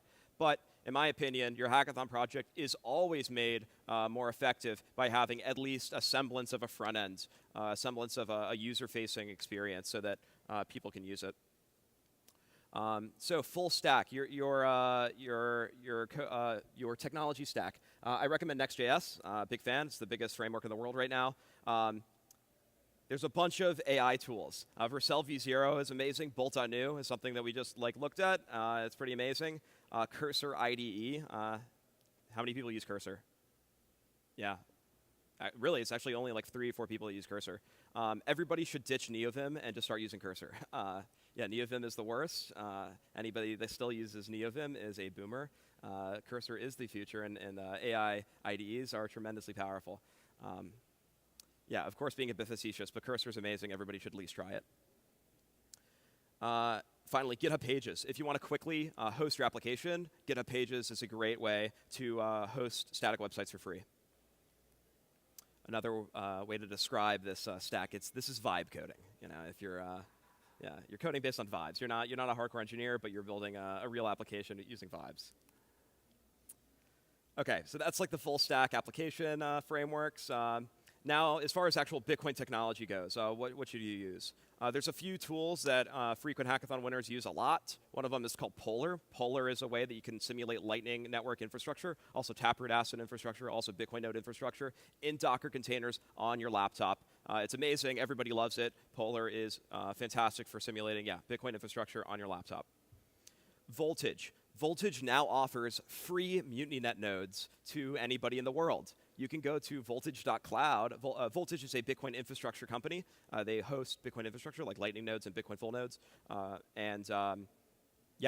give you free MutinyNet nodes. So for hackathons, that's perfect. You can use MutinyNet as a signet, as a Bitcoin signet. So you can use Bitcoin nodes for free on Voltage. Bitcoin Connect. Bitcoin Connect is a pretty awesome piece of technology. I think now Bitcoin Connect is the single easiest way to implement a Bitcoin wallet into any application. It is a library that you can drop in your application. It uses lit and web components, so it doesn't conflict with your design system. But it provides you this little button to connect a wallet using NWC. It's pretty awesome. And if you want a way to support a user wallet just very, very quickly, NWC is a great choice using Bitcoin Connect. And our last thing to recommend is the Fediment Web SDK, shilling my own bags a bit. But the Fediment Web SDK is a phenomenal new library for building Fediment clients into web apps. If you're actually building a hardcore wallet functionality, I think it's the easiest way to integrate a real wallet into the browser itself. Also, you get the privacy benefits and security benefits of Fediment out of the box. So if you want to learn how to use the Fediment Web SDK, I highly recommend seeing this talk. The link of the slides will be at the end. You can find this talk, How to Build a Fediment Wallet in 20 minutes without Rust. All right, now what? Logistics for the hackathon. We all know how to win the hackathon, so what is the case for this event? Well, Bitcoin++ in Floripa is hosting the longest hackathon in Bitcoin++'s history. It's a full 36-hour hackathon. Usually they're less than 24 hours. So this is hacking edition, beach hacking edition. So it's very important that the hackathon is going to be a long time, and we'll have ample time to build good projects. 36 hours.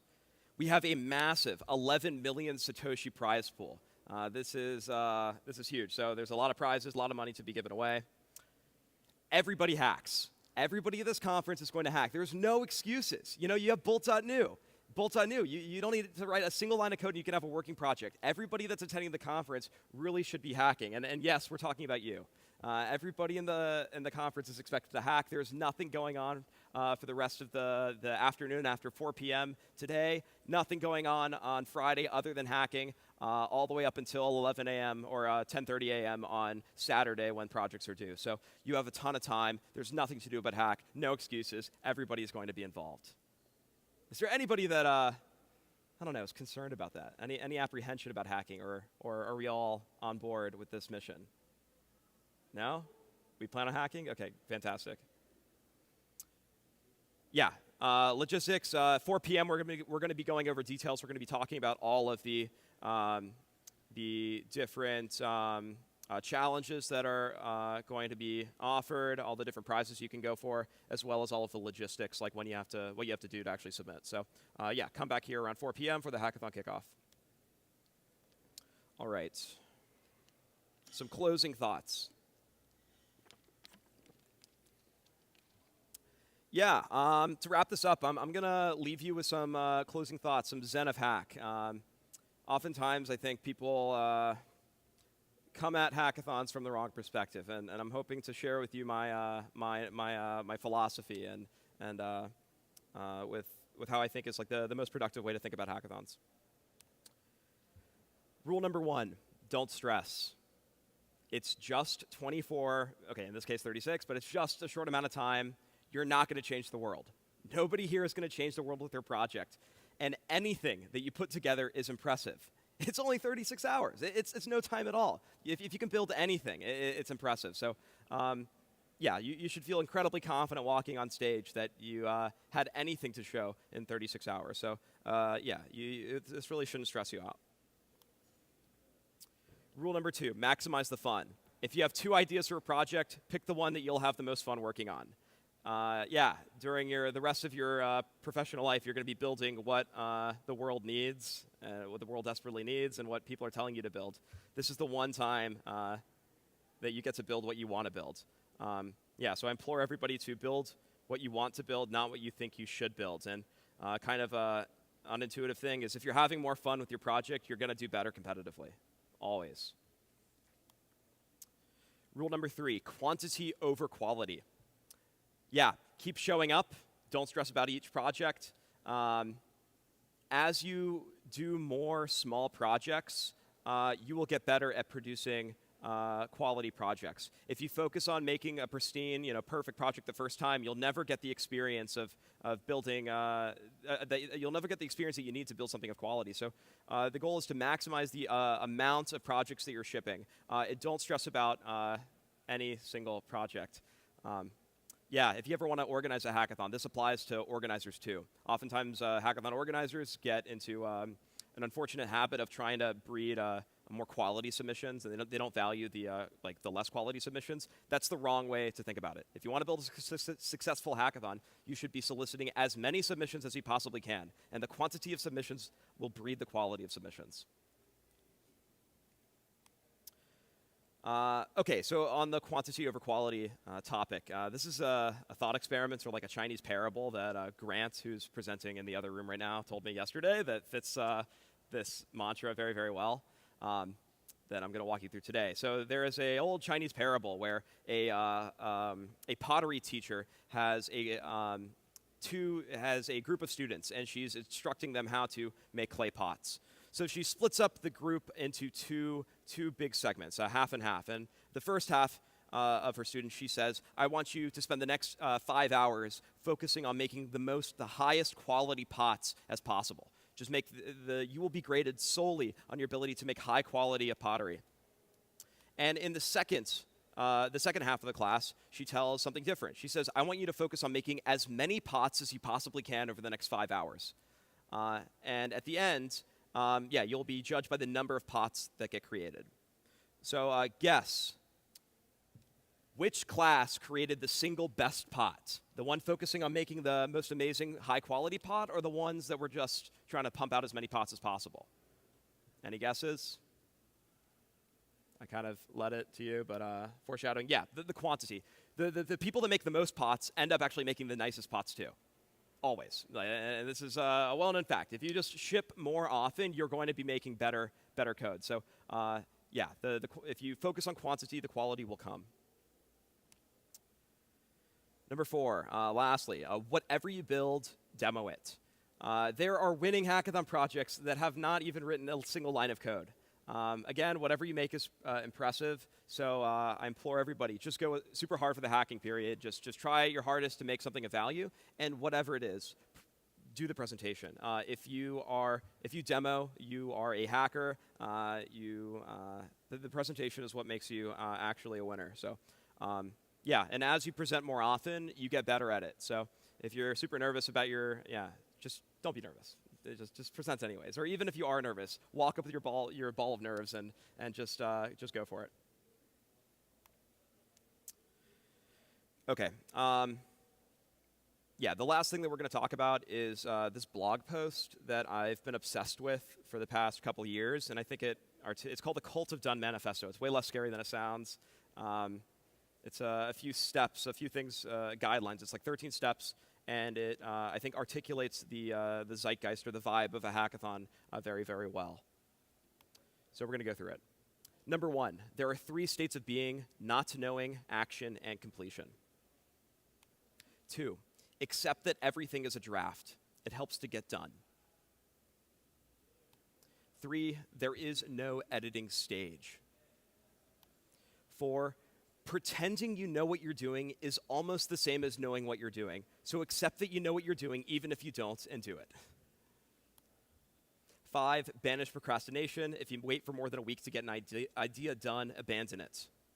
This goes for hackathon projects too. It's much better just to move on to the next thing and scrap the old thing than to try to focus on your thing for too long. 6, the point of being done is not to finish, but to get other things done. 7, once you're done, you can throw it away. The most liberating feeling in the world is when you get done with the hackathon project, you can just dump it and never touch it again. 8, laugh at perfection. It's boring and keeps you from being done. 9, people without dirty hands are wrong. Doing something makes you right. 10, failure counts as done, so do mistakes. 11, destruction is a variant of done. 12, if you have an idea and publish it on the internet, that counts as a ghost of done. 13, done is the engine of more. Yeah. Now, I look at this and just like internalize it, meditate on it, like maybe once a month. This is the most, it resonated, this blog post that laid these things out resonated with me more than any other thing I've read in software engineering. Doesn't just apply to hackathons, applies with everything in order to be more productive as a person. That's all I have. Happy hacking.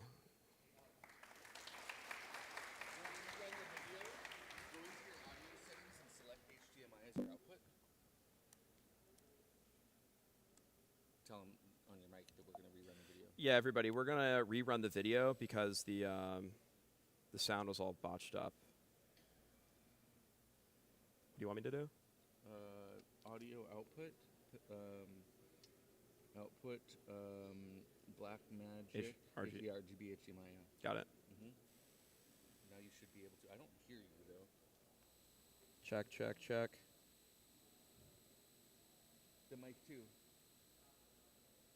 Well, either way. Yeah, go ahead and play it. Go full screen and play.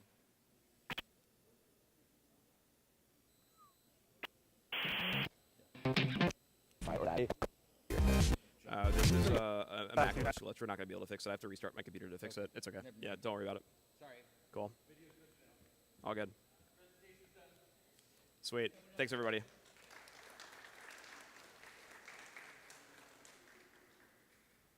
Sweet. We got a couple minutes left. Does anyone have any questions for Alex about the hackathon, about anything? How to win a hackathon. How to win a hackathon? Yeah. Connor.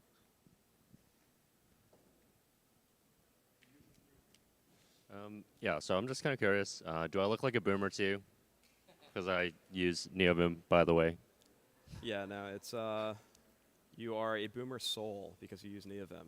Join us in the future. Use Cursor. I mean, eventually NeoVim is going to catch up, and then you can stop being a boomer. But yeah, no, it's Vim is super cool. Obviously, being facetious. The AI tools are far too powerful to ignore. Yeah, if you're ignoring them because you don't think that they're good enough, no, like you're wrong. Our careers are at jeopardy if you don't get good at these tools. So yeah, implore everybody to put high effort into getting good. Any other questions? All right, we got one more. Hi.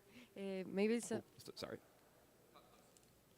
maybe this is a silly one, but do you recommend us to sleep a bit between the 36 hours, or you think we should go straight coding all the time? Phenomenal question. Phenomenal question. This is something that people struggle with is time management and fitting in their sleep. It's incredibly important to get sleep.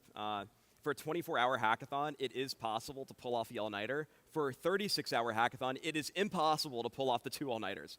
So if you really want to be super competitive and maximize your hacking time, I recommend getting a full night of sleep for the first night, and then just staying up super late and getting a few hours of sleep before the presentation. Perfect. Yeah. Thanks. Yeah, oftentimes at college hackathons, the joke is it's all the freshmen in college, the first-year college students. They're the ones who stay up all night, and the seniors who end up winning the hackathon are all the ones that get a good night's sleep. Yeah, this is just a comment because we do have some people that are doing their first Bitcoin development here. MutinyNet, the blocks are 30 seconds, so it's really good to hack and test stuff and get like stuff done because blocks comes at a 30-second interval instead of 10 minutes. I'm not certain if you said that, but I don't think so. No, that's a great thing to add. Yeah, MutinyNet, as far as testing in a SIGNet, is amazing. Yeah, like the best, easiest way to test is using a reg test because you can simulate blocks yourself, and that's what Polar is for. But yeah, MutinyNet is fantastic because other people in the audience will be able to use your application on MutinyNet, and there's a faucet and everything, and the blocks are super fast. Maybe one other thing, just while I'm up here to shout out. Yeah, we'll be talking more about this at 4 p.m. today, but the hackathon is being run out of a website called DevPost. So if anybody wants to see the DevPost a bit early and check it out, you can go to bitcoinplus.devpost.com. And you can read about all of the rules. You can see the different prizes. It explains everything. It explains the logistics and all of the challenges, all of the submission requirements. Yeah, one thing for the presentations, the advice is shoot for 3 minutes 3 minutes for the whole presentation. Try to get it down under 3 minutes. We'll cut you off at 5 minutes. So in my talk, I suggested 3 to 5 minutes. Really, you should be shooting for 3 minutes, and then yeah, we're going to yank you off the stage at 5 minutes. So yeah, it talks about judging criteria and shows off the different prizes. For anybody that's new to hackathons or new to Bitcoin open source, there is a prize tier just for you. If everybody on your team is a first-time contributor to Bitcoin open source and also like hasn't competed in a hackathon before, you could still win a prize. The best beginner hack is going to the team with the best performance of people that have no experience. So you're definitely still eligible, regardless of your level of skill. Cool. Any other questions? Awesome. Thanks for your time. Okay, that's lunch. They haven't set it up yet. We're about 15 minutes early, so hang out, and lunch will be soon.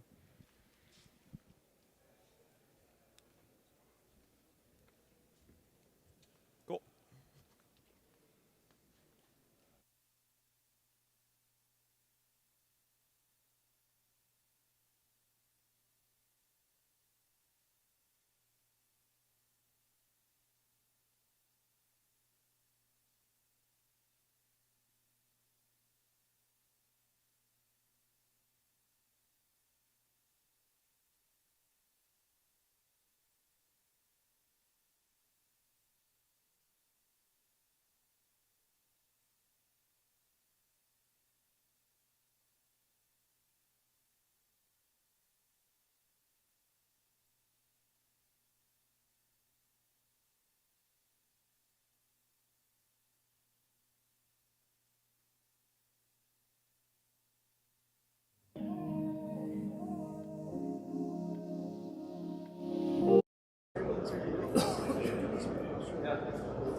one here, right?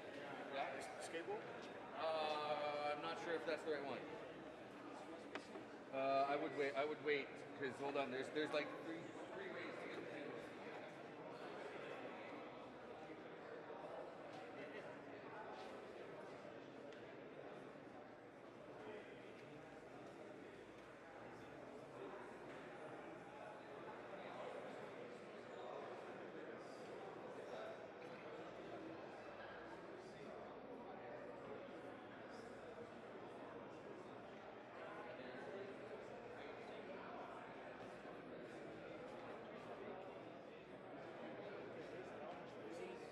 Nada muito certo.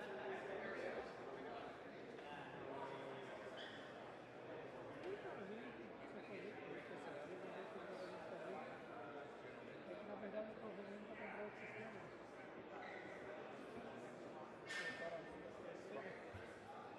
E a QSC lançou um modelo novo agora. Ela lançou uma coluninha nova agora que dá pra. Eu já encomendei, na verdade. Só esperar chegar agora.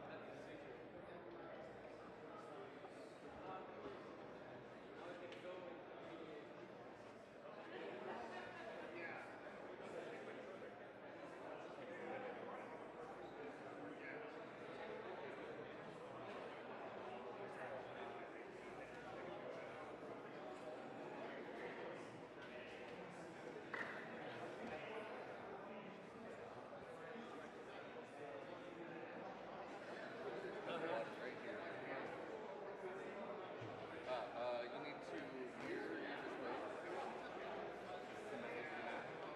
You know where to do it? Go to preferences. It's like right here, but it should show the other. It's popping up over there. Look over there. That's your second display. See where it says main display? Right up to the right. There's a drop down. I'll point to it. Here? Yeah, that. Click and then third one down. Perfect.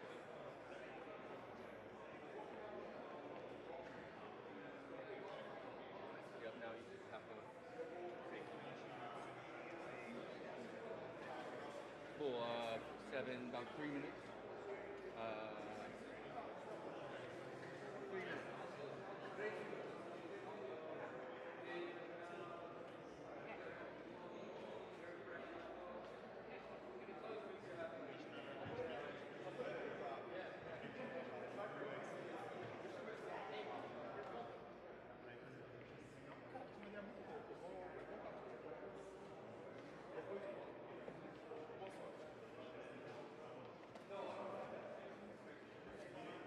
You don't have any videos in your presentation or any audio component in your presentation? Perfect.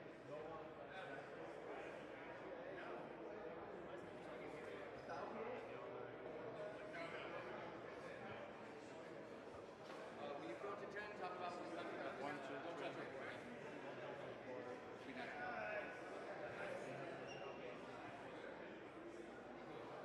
1, 2, 3, 4, 5, 6, 7, 8, 9, 10.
under the hood of it and why you shouldn't leave it behind or leave it behind.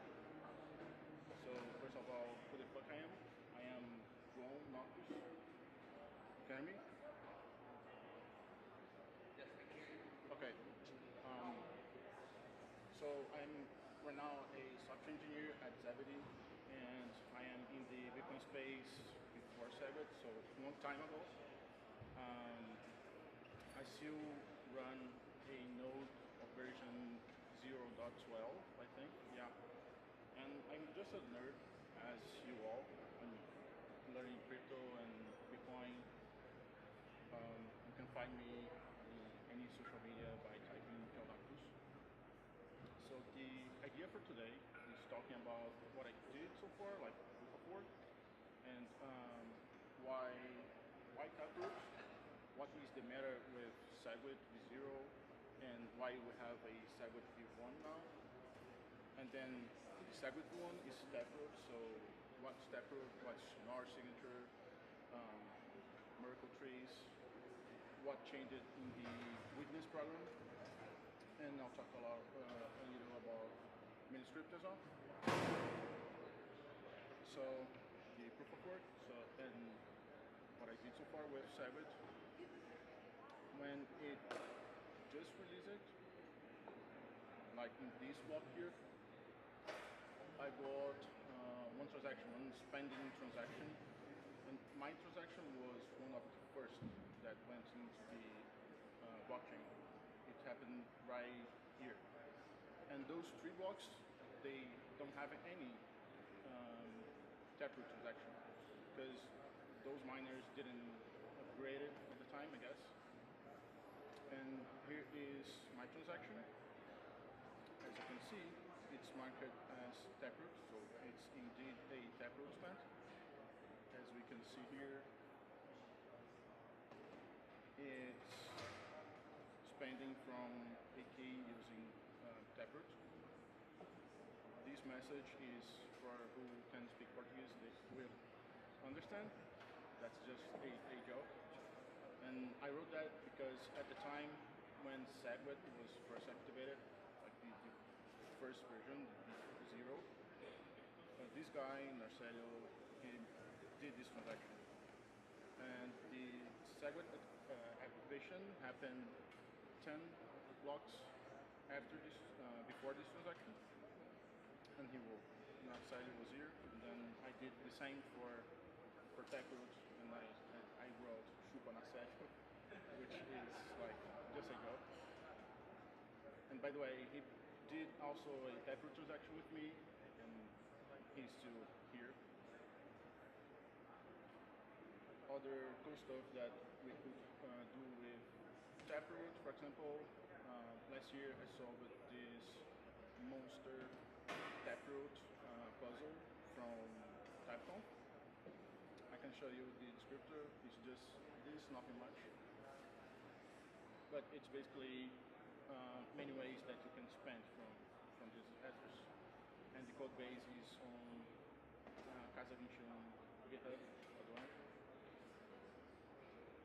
But first we need to understand why Taproot, right? And why Taproot? We need to understand first why Segwit.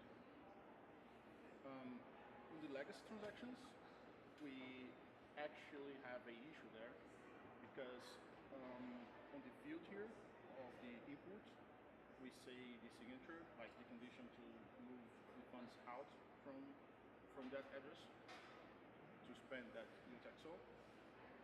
But the script here, since it's a ECDSA, there is a malleability on it that I will show right now.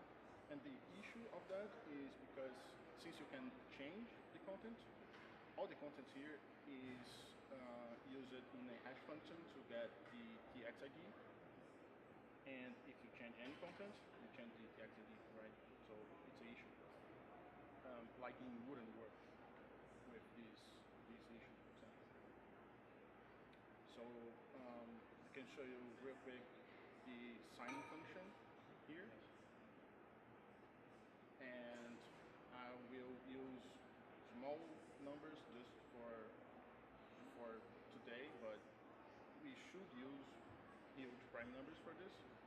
But in any case, this is valid. We can generate another valid signature for the same content. You just need to get the curve order and subtract with the signature. That's the verifying function for the signature. I take here my nonce, which is the R, the signature, E, which is the hashed message, and Q, which is the curve. And as you can see, I'll run this. I'm calling the same function 2 times. First one with the actual signature. The second one is with the alternative one by doing this kind of tweak here. The first signature for the small numbers is 9. The other one is 8, and both evaluated as true here. So I can, let's say, sign one transaction with the 9, the other with 8. Since I changed the content, we have 2 different TX IDs. And we solved this in SegWit v0 by moving this out from the transaction. We call it witness, and all of this content here is not used in the hash function to get the TX ID. So even if you still do weird stuff with the signature, and if you change the content, it doesn't matter for the TX ID. But Taproot is actually as old as this idea here. But the diff would be like huge. SegWit was a huge change already, and imagine now if you want also to change the signature type. Like instead of using ECDSA, we also add Schnorr and other fancy stuff that went after.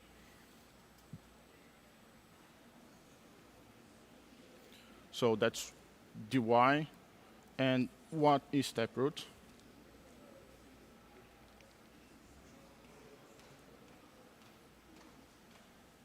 So in Taproot, we are going to have what we call a internal key or a pub key, and a bunch of scripts that are split into different leaves here. So in this example, I have 3 possible ways to spend with different scripts, like this leaf here, or this one, or this one. I break it into different paths from this Merkle tree, and then I can tweak my pub key with this value here to get another one. And this is due to the Schnorr properties of elliptic curve. So as I was saying, we can break into different conditions, have your pub key merged with this value, and your address will contain actually the tweaked pub key, so a third one, let's say. We can either sign or spend with the internal key or the key path. How do we do the one or the other? For the internal key, what we do is we use this private key that you have and tweak with the same value. And then you will produce a valid signature for this tweaked pub key. And that's the only thing that you will publish on the witness. On the other hand, if you want to use a key path spend, let's say I want to use this script here, you need to reveal on the witness the script itself, like only this condition, and then the proof that this script were into this Merkle tree. So you also publish the hash of his brother and any other to get the same root. Let's say I want to use this one instead. I need to publish only this one and the hash, which is the combination already with those 2. I hash it again, like Bitcoin does, and we get this value. And you also need to push the internal key, so then we can validate that, okay, the combination of the two original values get the same address. And then all of that is published on the control block. And why do that? So first of all, we can, as I said, split different conditions in different leaves. On SegWit v0, you would need to publish every single condition that you had. So imagine that I have a multi-sig, which is 5 of 8, but then after 1 year, it will decay to a 2 of 2, for example, or any other fancy script. With SegWit v0, you need to show to everyone when you spend any of those conditions, okay, that's how I'm spending, and that's all my possible ways to spend the UTXO. Here, it's different. You just need to reveal, okay, I'm spending from a 2 of 2. You don't know any other combination. You just know that the way I'm doing it was into the script root, because I can prove it with hashes. So it's also good for privacy, right? Because you don't need to reveal all the ways you want to spend. And let's say I'm building a contract. I can also do multisig with internal key. So it will be like a multisig of 3 of 3, but no one can see it. In the end, it will be only one signature for one pub key, which is the aggregation of all of that. Efficiency, it's basically the same thing, and it's because also compared with ECDSA, the signature we produce here is short. The way we do, the hashes are not as simple as a SHA-256. We include the leaf version, because it's also a way to have new fancy stuff in the future. You can maybe have a version 1 and interpret this script in another way, maybe have new opcodes in here. We are free to upgrade here. We do a hash, which we call a tagged hash, and it had a prefix in it. If it's a leaf, we do tap leaf.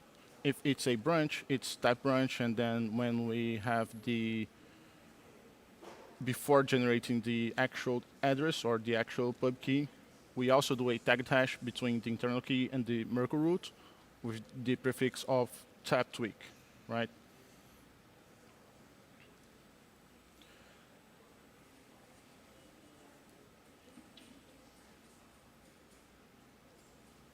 Wait, there's more stuff. And what we can do with it, right? Nunchuck, for example, they just released a version of multisig which doesn't look like A1, like a multisig, because they're doing, they're also using Taproot, and they are using multisig as well. Multisig, I can show you real quick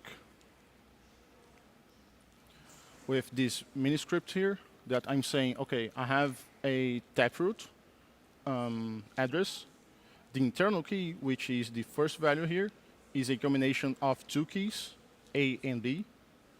And I have 2 leaves. One is the multisig as well, but with between A and C. And the other is between B and C, right? And with that type of construction, we can have a 2 of 3, even using multisig. Because, okay, the key that I'm calling X is actually the sum of A and B, right? And because of Schnorr, I can sum the signatures from A and B and produce a valid signature for the key X, which is the aggregation of both keys. And that's what they are calling key path spend. I can do the same, let's say, A and C. So we are going to produce a signature from Y or Z in this case, which is B and C. And I can show you two transactions using the same construction. Can you guys read the witness here? Okay. So this was a spent using the script that I just showed you. But as you can see here, there is only one element on the witness. And this is just a signature for the internal key, which is actually the signature for the tweaked pub key, but that's just a signature. And it matches with the pub key that is in this address here, and that's a valid spent. If we want to do the other way, so spend the script, what we reveal instead is at least 3 elements on the witness stack. So the last one is always called a control block. In this case, since I have both the internal key and other ways to spend it, I first need to say C1, that's control block, and then I need to do 32 bytes for my internal key. And any other combination here in this sequence are the other hashes from the leaf. Okay, that's the last element. The one right on top of it is the script itself that I'm showing. Okay, I want to spend in this way. What is it? So we have 20 here, which is in hexadecimal. So it's actually a push bytes 32. And then, if you see right after, there is this value here, which is the pub key. And at the end, it's just a check sig, which is AC, right? Which is cool about it is mempool.space, or no one can tell that this key was actually the sum, the aggregation of other keys, right? Seems like just a single key path spent. But it was a multisig in the same way that the other was also a multisig, but it's only a single signature. I can try to find one legacy multisig right now. This one, for example, it's using SegWit v0.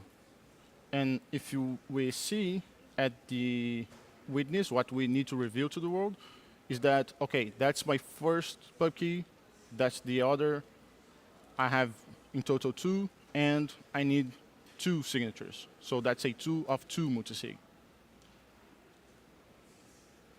With SegWit and with SegWit v1 or Taproot, I can do fancy stuff like multisig, so key aggregation, signature aggregation, and so on. This was on the blog post a 2 of 3. It's kind of simple. There is like 1 internal key and 2 leaves. I generated also a 3 of 5 to see how it was. And I can open up this photo here. This Merkle tree is not like as this, but you can get the idea.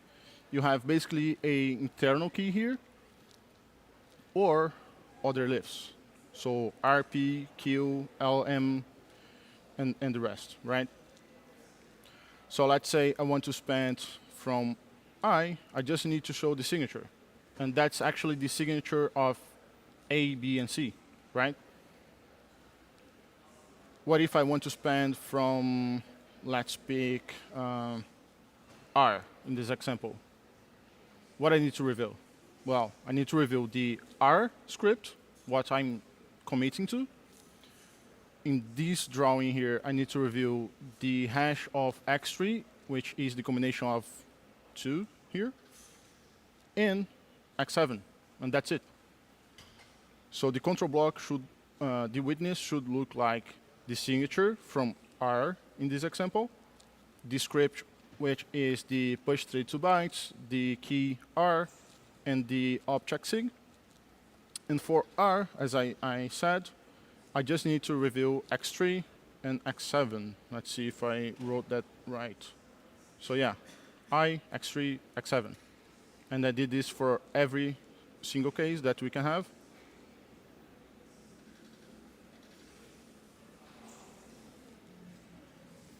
And in some cases, you need to reveal more data or less data, but you win privacy because you are showing to everyone just what you want, just what you need, not every single case, right? And that was it for now. The idea was to have a higher overview of how it works. I suppose to get like a workshop, so we are going to have this remaining time to have fun. I'll be walking around and helping you guys writing fancy stuff, but I'm not be showing here on the screen. I'll just be coding with you all, okay? And that's it for now.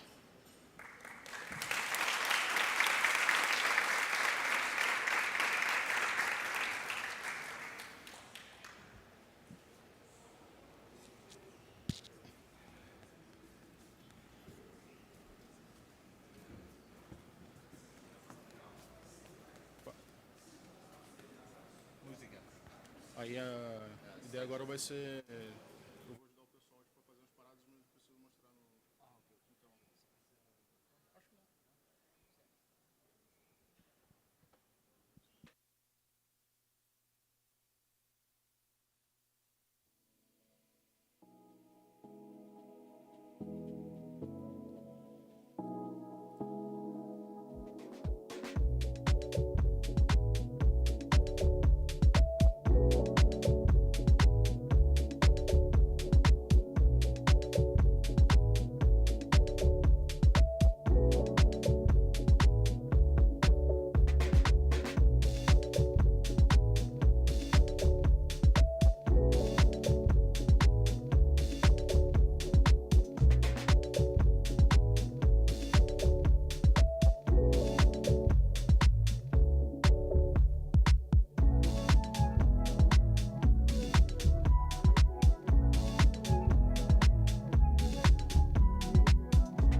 Que achei estranho aquele dia assim, ó.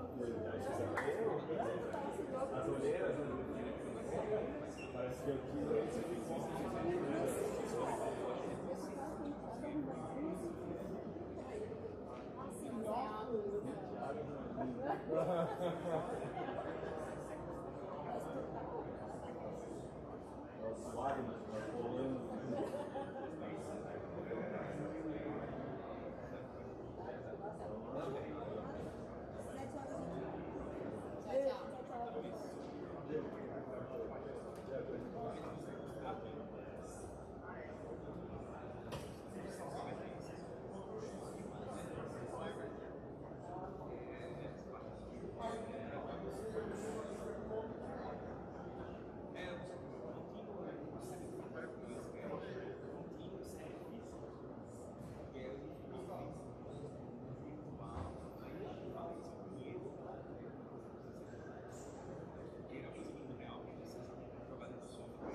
Fala ali.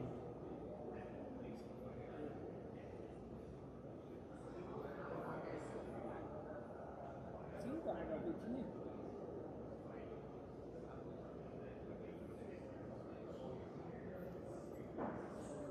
Não, fica tudo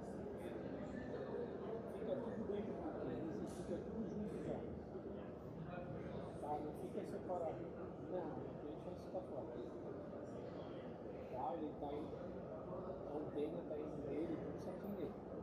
O cabo de AC dele fica atrás na tampa dele de trás.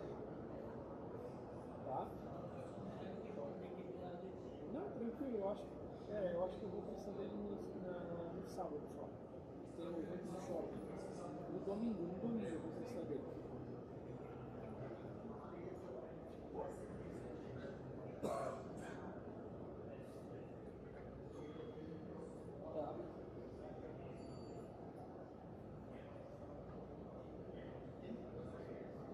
Tá, 3 horas?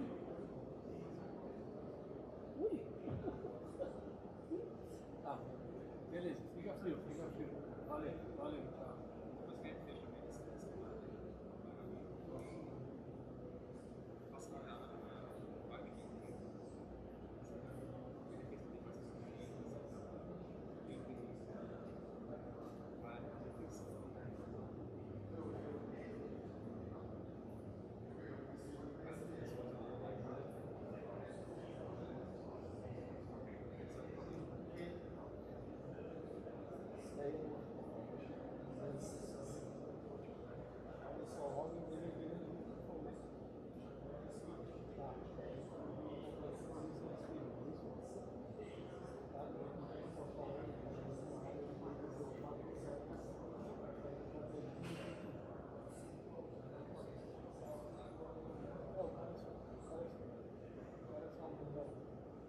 Tá, beleza. Ali que entendeu, eu tenho que usar o shopping ali.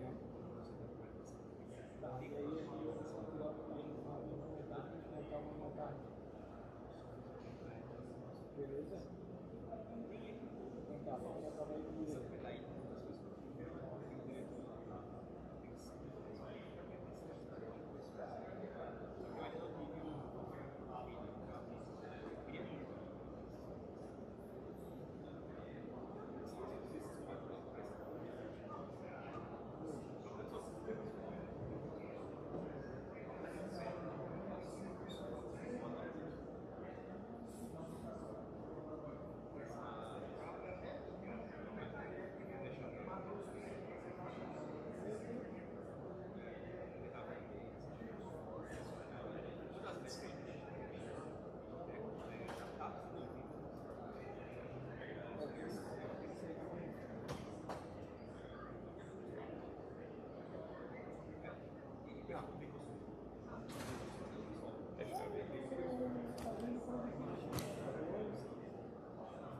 Yeah.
Can I ask you something about Noster?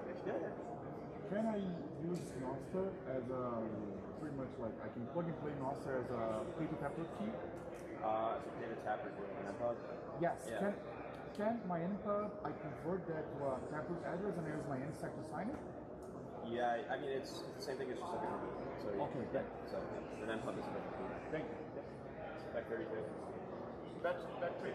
Yeah, so back 32, the And curve. back 32, and the curve is lipsec B, and the curve is sec B 256K1, right? That's all I want.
Hi, Julie.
Okay, we're ready to start. Okay, I Go can ahead, start. Jacob. Yep. Hey guys, sorry for a bit of delay and sorry I'm not there. Unfortunate events, I lost my passport, so I couldn't get to Florida. I really was looking forward to the event, but I'm sure you have a good time and I'm sure you're gonna create amazing things. So let me start my presentation, not to delay things more. So the title of my talk is Bringing Superpowers to Apps and Wallets with Nostroid Connect. And this will be an intro to Nostroid Connect. And there will be a lot of demos and videos of real usage of Nostroid Connect with self-custodial wallets in many different apps, many different devices. So I hope you're going to enjoy it. Let's begin. So there is this famous quote from Andreas Antonopoulos from probably like 2011 or 12. When you have programmable money, the possibilities are truly endless. But fast forward to 2024 or 25. Sorry, I didn't update the slide. We mostly still just pay, send, and receive Bitcoin with our mobile wallets, and we are far away from doing this innovative, interactive, or more programmable type of payments of usage of Bitcoin, even behind the, let's say, Web3 chains, right? So it seems like this promise that Andreas told us about programmable money hasn't been fulfilled yet. We still kind of use Bitcoin mostly as normal fiat payments, but fortunately, NWC superhero comes to rescue, and he really brings a lot of superpowers to Bitcoin. And I'm going to tell you a bit about those superpowers in just a minute. But let's take a look at the problem of using Bitcoin inside apps. So up to this point, usually if someone wanted to use an app, a game or on a kind of app with Bitcoin payments, those apps are like closed systems. So if there's a user that wants to use an app with Bitcoin payments, they need to create an account in that app. They need to create an identity for that app and a separate wallet, custodial wallet usually. Then if they want to use another app, like say podcasting app, again, create an account, create an identity, create wallet. Some messaging app with Bitcoin payments, again and again. And the more apps you wanted to use, each of those had different, you end up with having many small balances on many different apps that you forget about, you lose them, you lose the password, or the app, the company goes bankrupt or steals your funds, right? So there's a lot of problems with this approach, and it's just not very user-friendly. And there are many approaches how to kind of address this problem before. So here's a brief overview of connecting Bitcoin wallets to apps. So first one is this kind of Web2 classic OAuth flow. So just using email and password to log into apps with some custodial wallets. So ZBD offers that, and Albi offered that when we had custodial wallets before. So this is obviously not ideal because it's custodial and it's a closed system. So each app, if they want to integrate payments from Albi, they need to, or ZBD, they need to integrate specifically their closed API or the closed system, and the users couldn't connect with other wallets.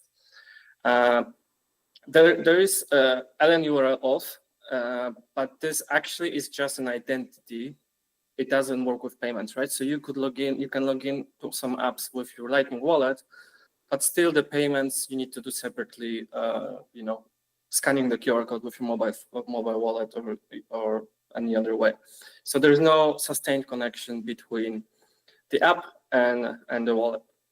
There is a WebLN protocol, and if you ever used Albi extension, this is how Albi extension communicates with websites in a way that the website understands Bitcoin payments. And it works great, but it only works on web browsers. So on mobile, it's a bit problematic. Not many mobile browsers support extensions. And there's no sustained connection in a way that you still need to have that extension active, right, to interact with the website.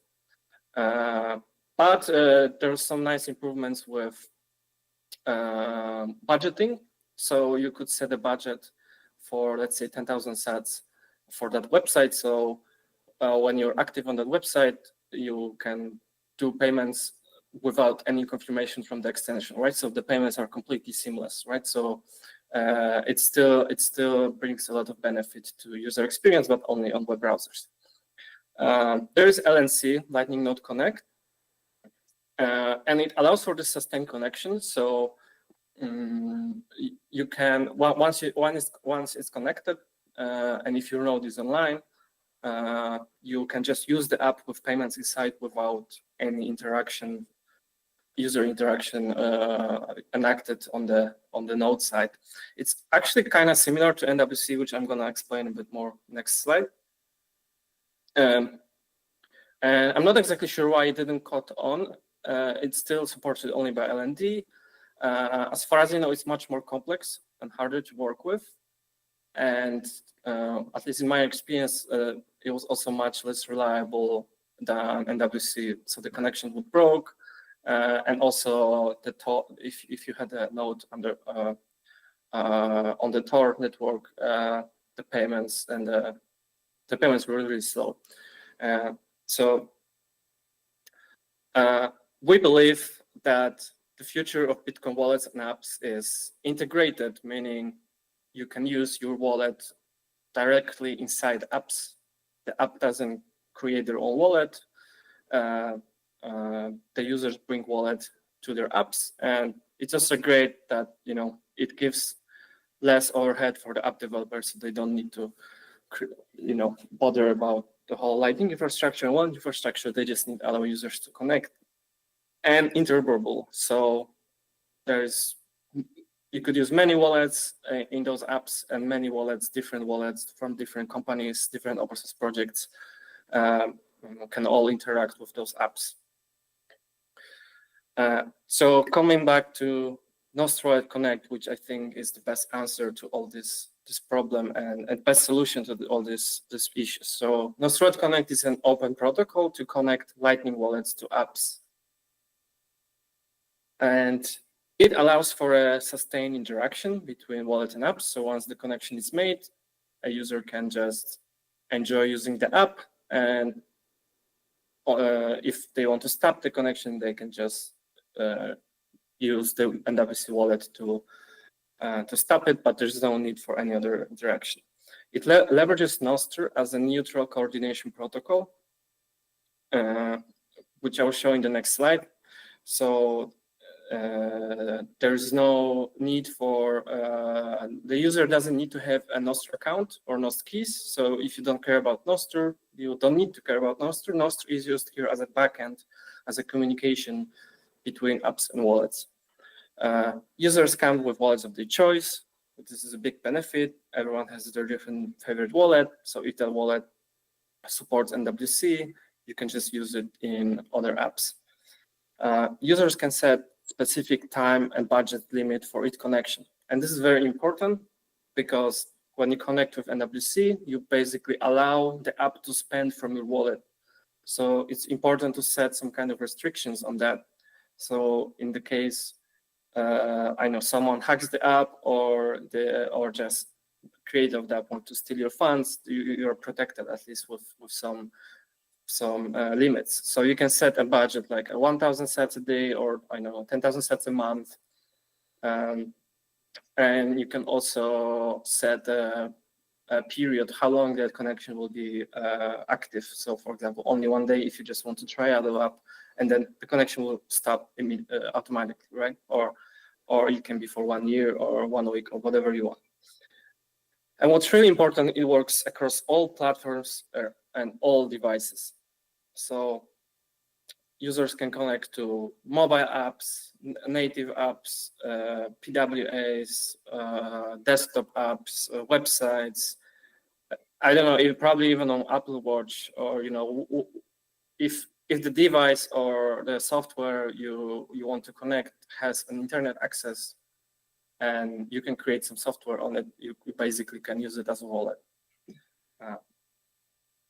So this is the current Nostroid Connect ecosystem app. It was actually updated yesterday, so this is the newest one.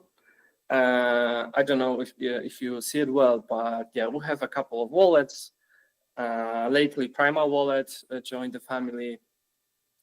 We have some wallet interfaces. So if you have, let's say, a node, Lightning node like AlbiHub, if you want to use it on mobile, there you can connect it now to AlbiGo and use it on mobile, or you can connect it to Zeus and use it on mobile. We have lots of developer tools and libraries. So if you're gonna take part in an WC track, you might be interested in some of those. A lot of apps around social media, mostly Nostr apps, but Stacker News is here, which is pretty big. Different finance and payment tools, live streaming, different communities using NWC bots. Yeah, so the family is big and it's growing. The ecosystem is thriving, so I think it's a really good idea to jump into it. So shortly, how Nostroid Connect works. You need to have both app and the wallet need to support integrate the protocol. And what needs to happen is apps create an WC connection. Actually, wallet also can create it. I can go both ways. But what's important here is that app and wallet needs to exchange an information about the Nostr relay they will use for this communication between them, right? So user confirms that in the wallet usually, and then when that happens, it's usually happened by scanning a QR code or copying and pasting as the connection secret. Then when the user uses the app and wants to do a payment, clicks the Lightning bolt, let's say, then the app sends the payment request to Nostr Relay that they agreed with the wallet, and then Nostr Relay forwards those requests to the wallet, and then wallet pays the invoice. So it's super simple. It works very reliable. Tor doesn't slow it down. So it works really, really well. And even if you don't believe in Nostr as a social media, this is not dependent on Nostr as social media, right? Even if Nostr as social media disappears, this will still work. Okay, so let's talk about the superpowers I promised in the title. Nostroid Connect can make Zap self-custodial again. Although I don't know if the word again is appropriate because they were from the go probably mostly custodial.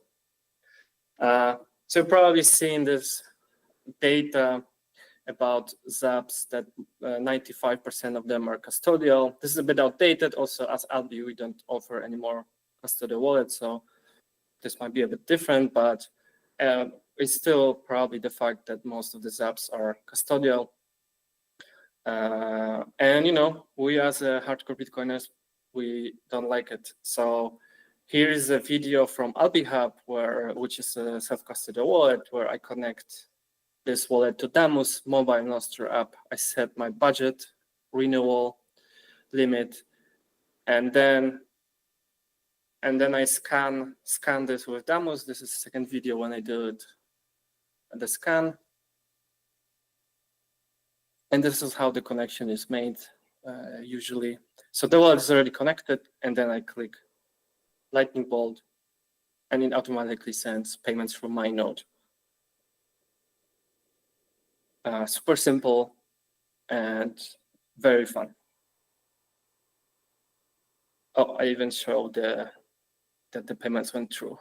I think here. Yeah, you can see the payments went through. Sorry, it's sideways.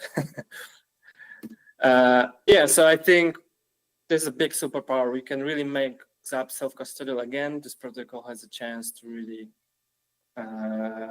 change a bit those percentages, and it's in our hands if it happens or not. Another great superpower that the NWC superhero brings us is if there's any software that has plugins or extensions, it can be a Lightning wallet, or you can connect your wallet into that thing. So anything that's extensionable or pluginable can serve as a Lightning wallet. And here I create a connection to Raycast extension, and then that is an alternative launcher to Spotlight on macOS. So this is the launcher, and I here paste the connection secret, and it's connected. You can see my balance, and now I can send payments with a few clicks of my of the keyboard on macOS in a very native-like experience. That was a payment. If you didn't see it, here I receive. I click with one shortcut. You can click create an invoice. You can start creating an invoice, and I'll pay it from a separate wallet, just to show how quick it is. And what's important here is that I am not a developer, I'm a designer, but I created this extension with ChatGPT in like 2 days. And I'm saying this only because to say that working with NWC is super easy. So it's very easy. So it brings a lot of resources to your creativity to just create the product you want to create. Right, so if I can do it, you guys also can do it and easily work with NWC. Let's get the next superpower. It's you can create bots that can send sats for you. And there were some bots on Telegram, especially on Telegram, also on Discord. There are some Lightning bots that you can use for payments, but they are custodial. And some of them, even when they were sunsetted on Telegram, there's a problem with withdrawing sats from those bots. But with NWC, you can create bots that are self-custodial or that just allows user to connect wallet of their choice, and the wallet can be self-custodial or custodial. And here's an example of Zapbot from Prism, Make Prism guys, and on Discord, and the guy. And I connect AlbiHub again. Here I copy the secret, I paste it. You add Lightning address to be able to receive payments from that bot as well. And you define Zap amounts.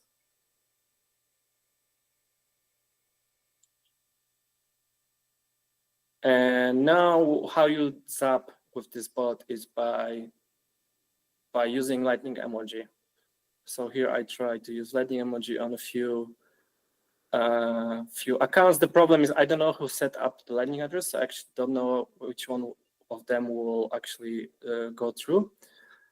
So the bot could be improved here, but still it works. And I'm gonna show you that the payments went through in a minute. Yeah, those are the payments. Those 2,000 sats went through. Sorry to interrupt. We lost the video feed. If you could stand by for a second until we get it fixed so people can see what you're talking about. Sorry about that.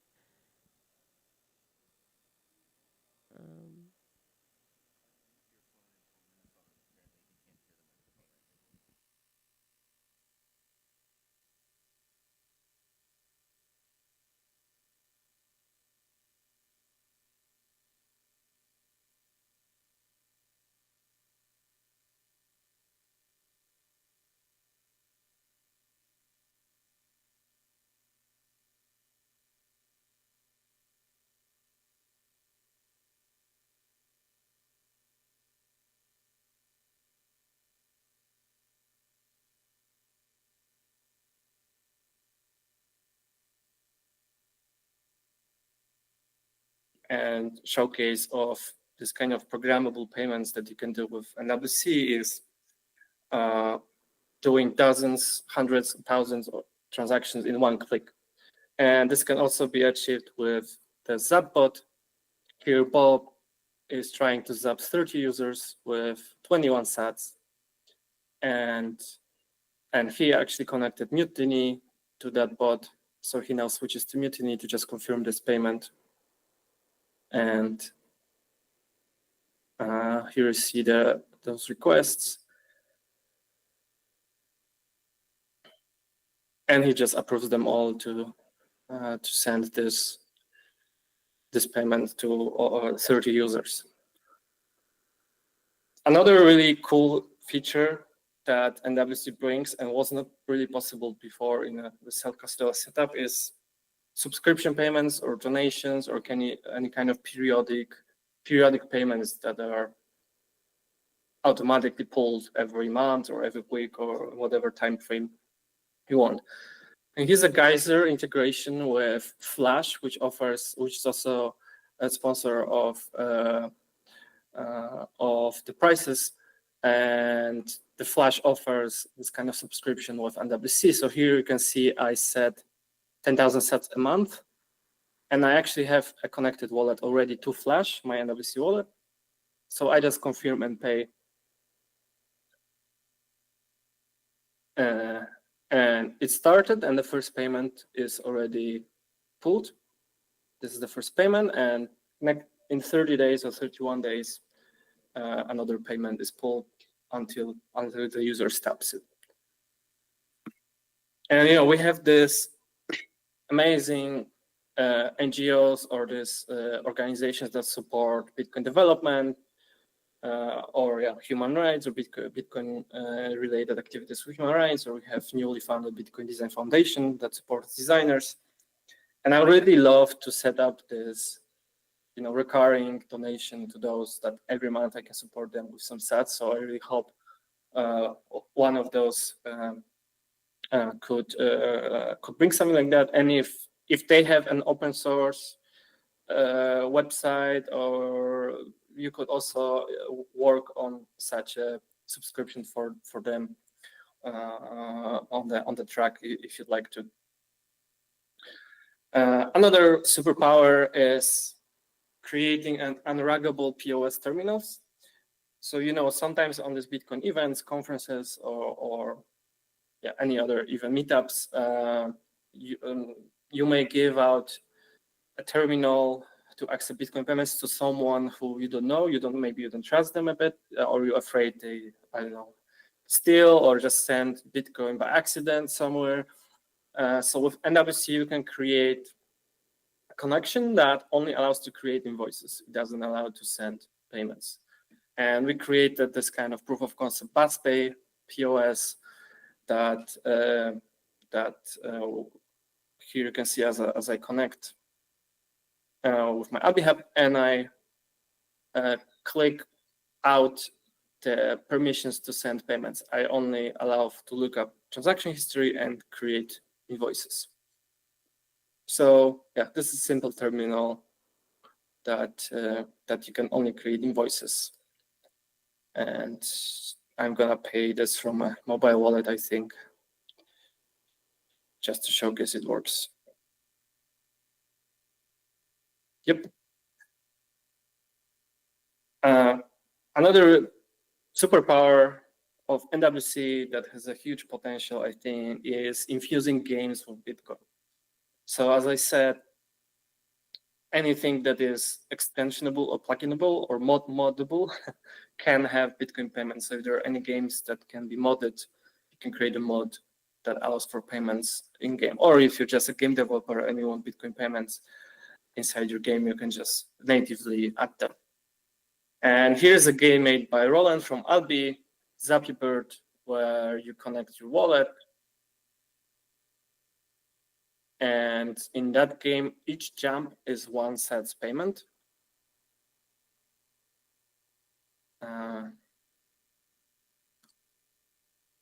So this is also just a proof of concept that you can use it in games. You can see your balance. And this Bitcoin Connect button is a library you can also use in the products to easily integrate in WC. So here I click to survive with my Zappy Bird, and each jump is one sats payment. I'm gonna show you in a second transaction history that actually the payments went through.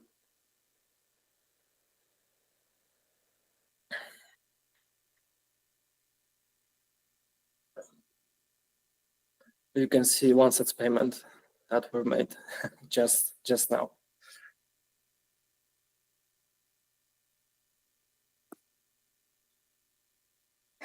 Another really cool use case of NWC is that you can share a node with your family and friends. So this is this kind of Uncle Jim model, right? And you can do it in two ways. So in this example, I'm going to show you it's one way. So of course, you have Uncle Jim that has a node, Lightning node with NWC. He custodies the funds and he can do, he understands channel management, can do this channel management that he wants to give some Bitcoin to his family that, you know, doesn't really want to bother about, you know, channel management, let's say. So he can create these connections so that his family can use, let's say, mobile wallet, mobile interface that accepts NWC connections, and he can send these connections to each member of his family, right? So he can create a connection to his wife wallet with unlimited budget, so she can buy, let's say, tickets, plane tickets for a vacation. He can give connection to his kids, so with some budget, so they have a limited amount they can spend, and yeah, they can buy games or go to the cinema. Or he can give 1 million sats connection to his dog, so he can buy drugs on the darknet. And so this is one way, is that he creates these connections, but they still using kind of his main node balance. They're just restricted from using it all, right? But there is also a new type of connection in NWC, which is isolated, or how we call it now, it's a sub wallet. So this new type of connection does not take from the balance of the whole node. It has its own balance, right? So if you create it at the beginning, it has zero balance. So you need to actually deposit funds to that new type of connection. So this is even better for you know, onboarding friends and family, or if you have some organization and you want to create wallets for your coworkers, they can have their own balance without managing the funds, managing the channel management. Yeah, so just coming back to this quote from Andreas, when you have programmable money, the possibilities are truly endless. And I think at the beginning, when I said that this vision wasn't fulfilled, really, I think it actually is fulfilled. I mean, we really can do incredible stuff with Lightning. We can really program our payments however you like, especially that you program it on an app level, right, or the client level. So you can design any kind of flow, unique payment experience you want. Yeah, we use Nostr as an extension of this, but I don't see why we wouldn't use other freedom technologies if they don't have their own token, right? Bitcoin allows for this programmability using other protocols. In a way, Nostr acts here are kind of like a layer 2 that extends functionalities of Lightning. So I think the vision is true, it's fulfilled, and it's probably going just to extend with also the stuff that will come up from this hackathon. So thank you all for listening to the superpowers that NWC brings. And there are some links to NWC. I'll be happy that you've seen payments from. Hey, can you hear me, Jacob? Yep, I hear you. Great. All right, awesome. Thank you so much for the presentation. That was really great. Give you a big round of applause for Jacob. What's a good way for people to get in touch? Is it these links that you've got up, or if they have questions during the hackathon, what's the best way for people to reach out if they're building on NWC? So there's NWC Discord for builders. The link to that is discord.nwc.com. That's the invite to Discord. Also on NWC.dev, you also have links to that.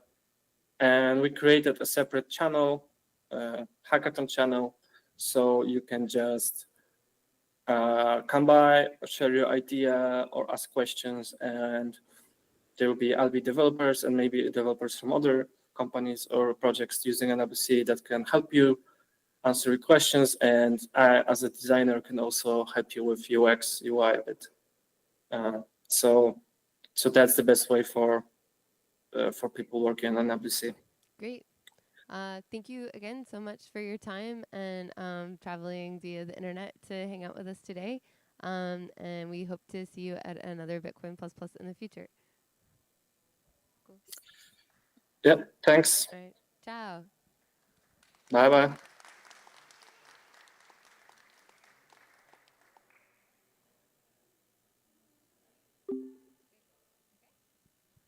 Thanks everyone. Okay, so next up, we're running about 20 minutes behind. I apologize for that. So Jeff's gonna go ahead and get set up. He was originally scheduled to start at 4:30. We'll get him going here as soon as possible. He's gonna be talking to us today. This is I guess the Nostr themed stage, but Nostr and Bitcoin can do together. So Jeff's gonna be presenting on on the Nostr project he's been working on. I'm really excited about this project that Jeff has been working on because it's, yeah, you can get him from the, I'm really excited about this project that Jeff is working on.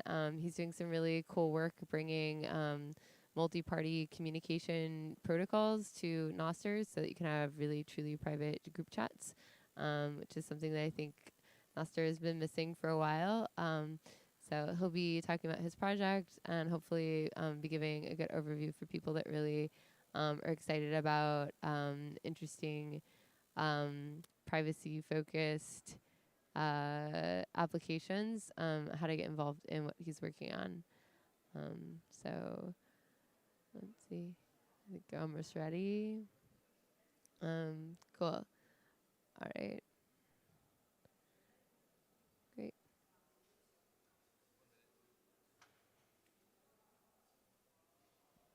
Just as a quick overview about what's going to happen after this.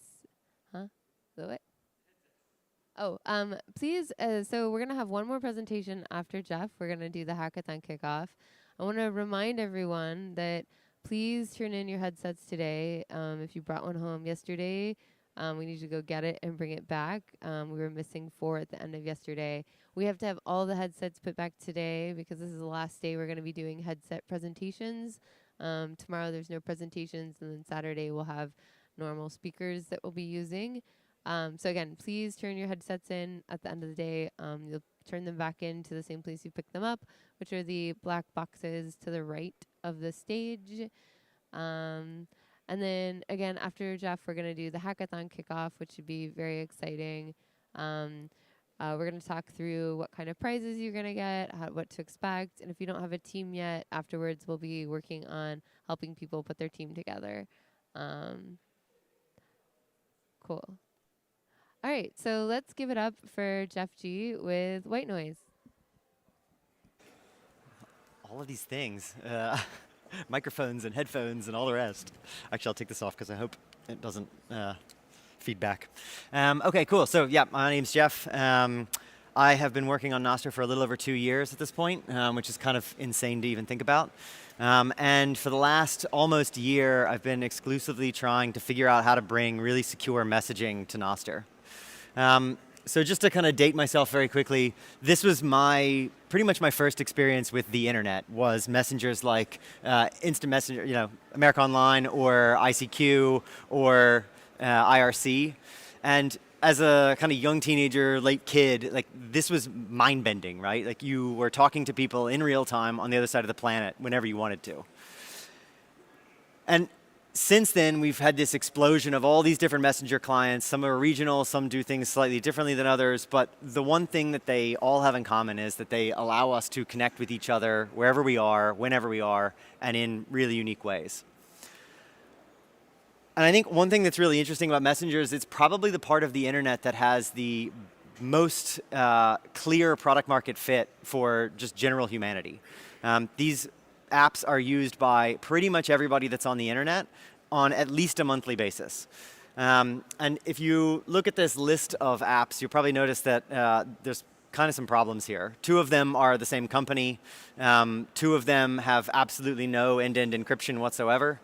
And so we are putting freedom of speech, freedom of association into a bucket here with some companies that have, dubious motivations and dubious technology that sits behind what all of our chats are running on. And as we know, this can actually be really, really important. These sorts of apps have tipped global society changes, shifts in society over the last few years. We've seen this in the Arab Spring. We've seen this in the overthrow or attempted overthrow of certain authoritarian regimes in different parts of the world. And so it's really not a good thing for us to leave something that important and something that powerful into the hands of a very few number of companies that may or may not have our best interests at heart. Zooming in a little bit, I want to make a statement that Bitcoin has a problem. We use Telegram far more than we should. Telegram is plain text. Yes, of course, it is encrypted from your phone to their servers, but everything once it reaches there is completely plain text for them. They can look at anything. They have all the metadata for all the chats and all the groups that ever run through their servers. With the one exception that if you go through their 17 layers of settings, you can, if the other person is online at the same time, turn on a secure chat. And we saw this recently, and this became a much bigger deal last year when Pavel got arrested. And it speaks to 2 kind of major points here. One is, whose definition of bad actors are we going to go by when something like this happens? Who gets to decide who is a threat and needs to be silenced, or whose data needs to be handed over to authorities? And the other thing that this points out is that as long as there's a neck to choke, the authorities and the governments will be able to stop these services. They will find a way to get the data or to completely stop them. Now, I know a lot of people are probably thinking, well, there's a solution to this problem. We have Signal. And Signal has a double ratchet algorithm. It's full end-to-end encrypted. It's got this triple Diffie-Hellman, and it's actually got post-quantum Diffie-Hellman now for the key exchange algorithm. It's got all these other acronyms that are very fancy sounding. But Signal also has a problem, which is that it costs over $50 million a year to run the Signal service. And they have all these servers sitting between us and whoever we want to talk to. And they arbitrate all of the identity between in that system, and they are holding all of the metadata. And so as long as you have full trust in Signal's ability to keep that away from the wrong people, you're okay, until you remember that there's also a neck to choke here.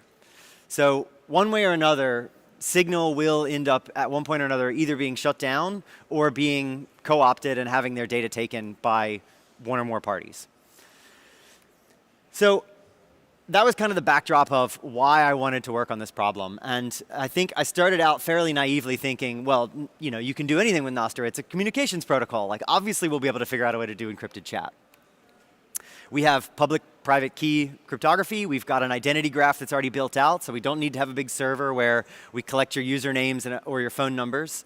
And we have decentralized relays, so we don't have to run $50 million worth of infrastructure. But this is also Nostr. This is the DM reporter bot, which would literally just watch all the DM event types and report every time somebody would message someone else. And of course, you couldn't read the content of the messages, but everybody knew who was talking to who and when, and that obviously is not a very good outcome. So this has been kind of known about for a very long time. This is like winter 2022. This was already known that this NIP was probably pretty harmful and we shouldn't be using it. There have been several attempts at trying to fix the encryption scheme and trying to hide more of the metadata around direct messages. This works, and this is actually a much better encryption scheme and way to do direct person-to-person messages, but it leaves out a couple of really important things, like post-compromise security or like forward secrecy. So, is there a solution? Can we figure out a way to make secure messaging, secure, fully decentralized messaging work on Nostr? And before we can actually answer that question, we need to look and decide or talk about what is security and what does make a messenger secure. So the first thing I want to talk about is privacy versus confidentiality. And privacy means that an observer can't tell that Alice and Bob are talking to each other at all, or that Alice is a part of a specific group. So this one is really about protecting metadata and hiding metadata, which I don't know how many people saw the video that was going around by the ex-NSA chief about killing people based on metadata, but that aspect is actually incredibly important. The other part is confidentiality, which is what you normally think about when you think about encryption, which is my message, the content of my message is fully encrypted, no one can see it, no one can read it. Forward and post-compromise security is a little bit more nuanced, and this has to do with what happens when a key gets leaked. So forward secrecy means that if a key gets leaked now, an attacker that gets that key can't go back and decrypt everything into the past. And post-compromise security means that if somebody gets your key and they're just listening to your conversation, they can't continue to decrypt things going forward. And nothing on Nostr had solved either of those two problems at all, or even attempted to solve those things. So the goal that we were looking for here is good privacy, good confidentiality, forward secrecy, post-compromise security, and we want this to work for both DMs, so one-to-one communication, but also very large groups of people. And very importantly, we don't want to have a neck to choke, certainly not mine. So we want to build this in a way that does not have some centralized authority over it that is required to make the thing work properly. So the place that I started was with Signal's double ratchet algorithm, which when you look into it is pretty elegant in how it's designed and how it works. It uses a key derivation function to basically, you figure out a shared key between two parties, and then you use this key derivation function to generate a chain key that then gets split into separate chains of message keys.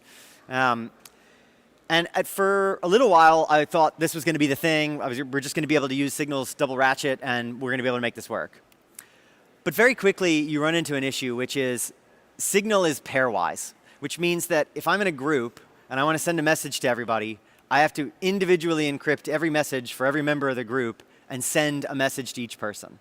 And likewise, when someone wants to reply, they have to do the same. And so with very large groups, this becomes almost impossible very, very quickly.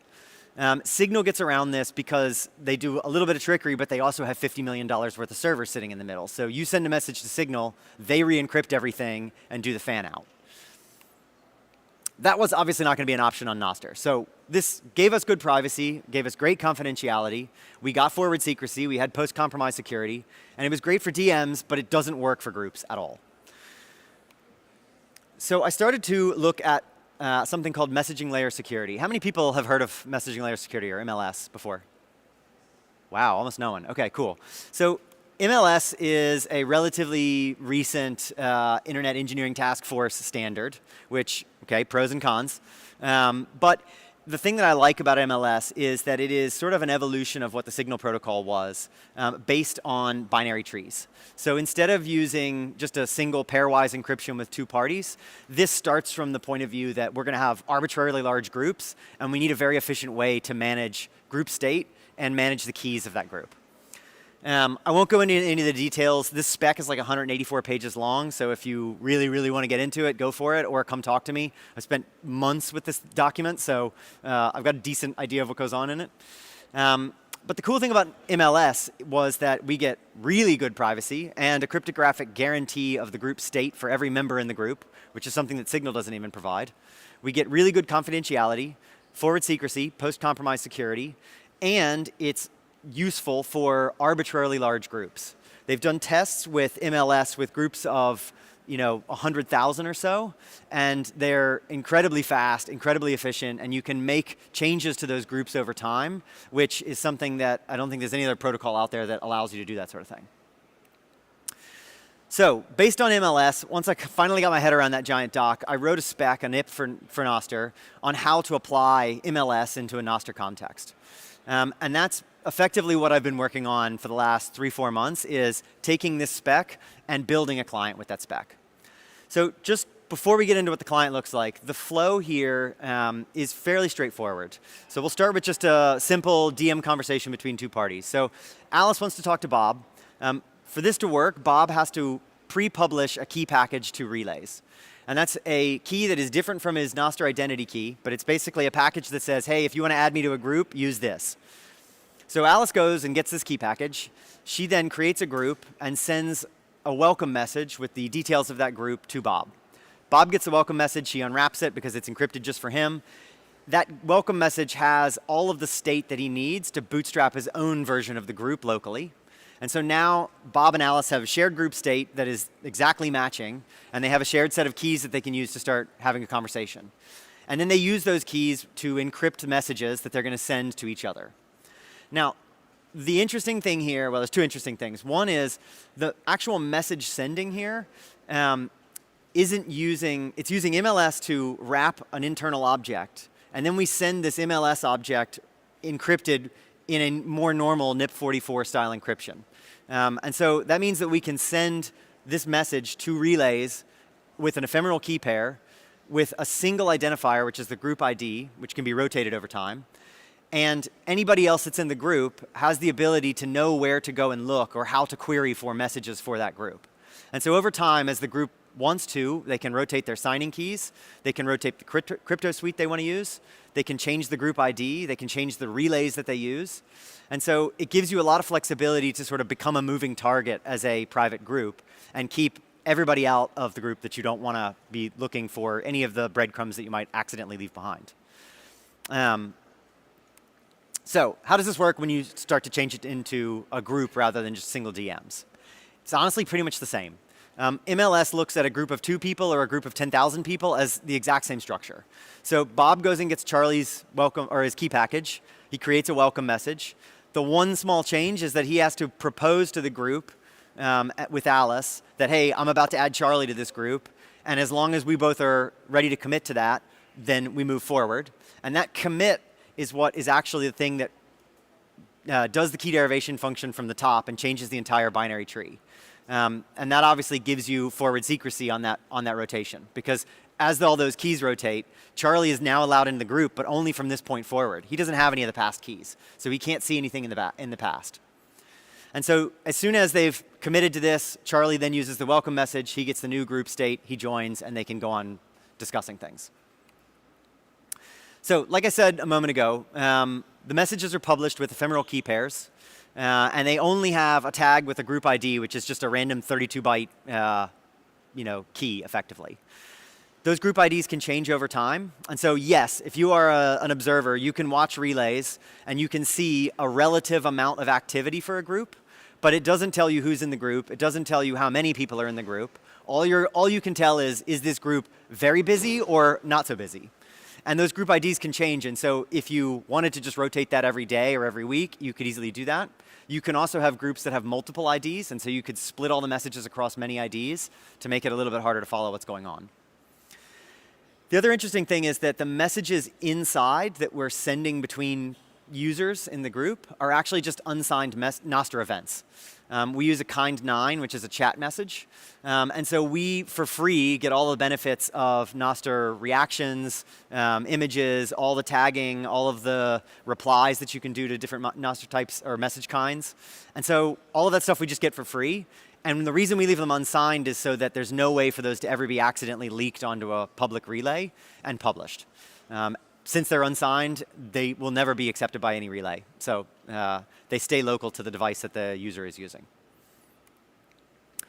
And again, the messages aren't pairwise. We don't need to send a single message for every participant in the group. We send a single message to the relay with that one group ID, and it's on the members of the group to know where to look and to go get that message when they're ready to see it. And again, changes in the group state don't require renegotiating shared keys with every participant. Because every participant has an exact understanding of what that binary tree looks like and what all the leaves are, that means that everybody has this cryptographically guaranteed group state that they are always up to date with everybody else in the group on. Weird thing, like if there was ever a client that was doing something a bit wrong and they did a commit message, they applied a commit message a little wrong, you'd end up basically forking the group into 2 different groups. You'd have anybody that was on that client that did the incorrect commit merge, they would go over here and they'd be in a new group all of a sudden with half the people or with whatever number of people were in that client. So White Noise is the app that I've been working on to implement all of this stuff. It's a very simple app at the moment. I've been building it using a framework called Towery, so it's native only. It's not built on the web. It uses some web technologies, but the idea here is that it's going to be native and desktop and mobile first. there's obviously nothing surprising here. I don't want this to be a difficult UI for people to understand. I want this to feel like every other messenger they've ever used. And we're still in the process of building out a lot of the basic features, group management, being able to add images to chats, things like that. But you can already see that the benefit of using something like Nostr is I have my entire social graph already here. I can immediately go in and search for anybody that's on Nostr, find them and add them to a group if they've published a key package. And when you're in messages, you get a very familiar feeling interface. You've got reactions, you've got replies, you've got the ability to send messages to anybody you want. And that's about that. I guess the shameless plug here is I am very, very happy to have contributors on this. The goal here is to serve groups like activists that work with the HRF that are currently stuck using things like WhatsApp and are never really sure how safe those things are. We have a ton of stuff that is, like I was saying, fairly straightforward features that are just waiting to be implemented. So if you guys want to come and help on this tomorrow or the next day or just sometime in the next month or week, reach out to me. I'll be more than happy to walk you through things and help you understand it. And that's it. You can actually download kind of alpha binaries there if you want to play around with it. And let me know if you've got any feedback.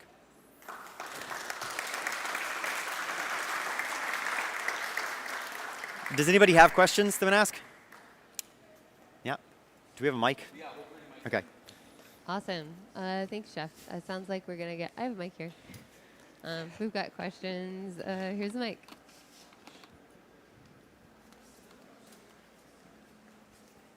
Hey, great talk. Thanks.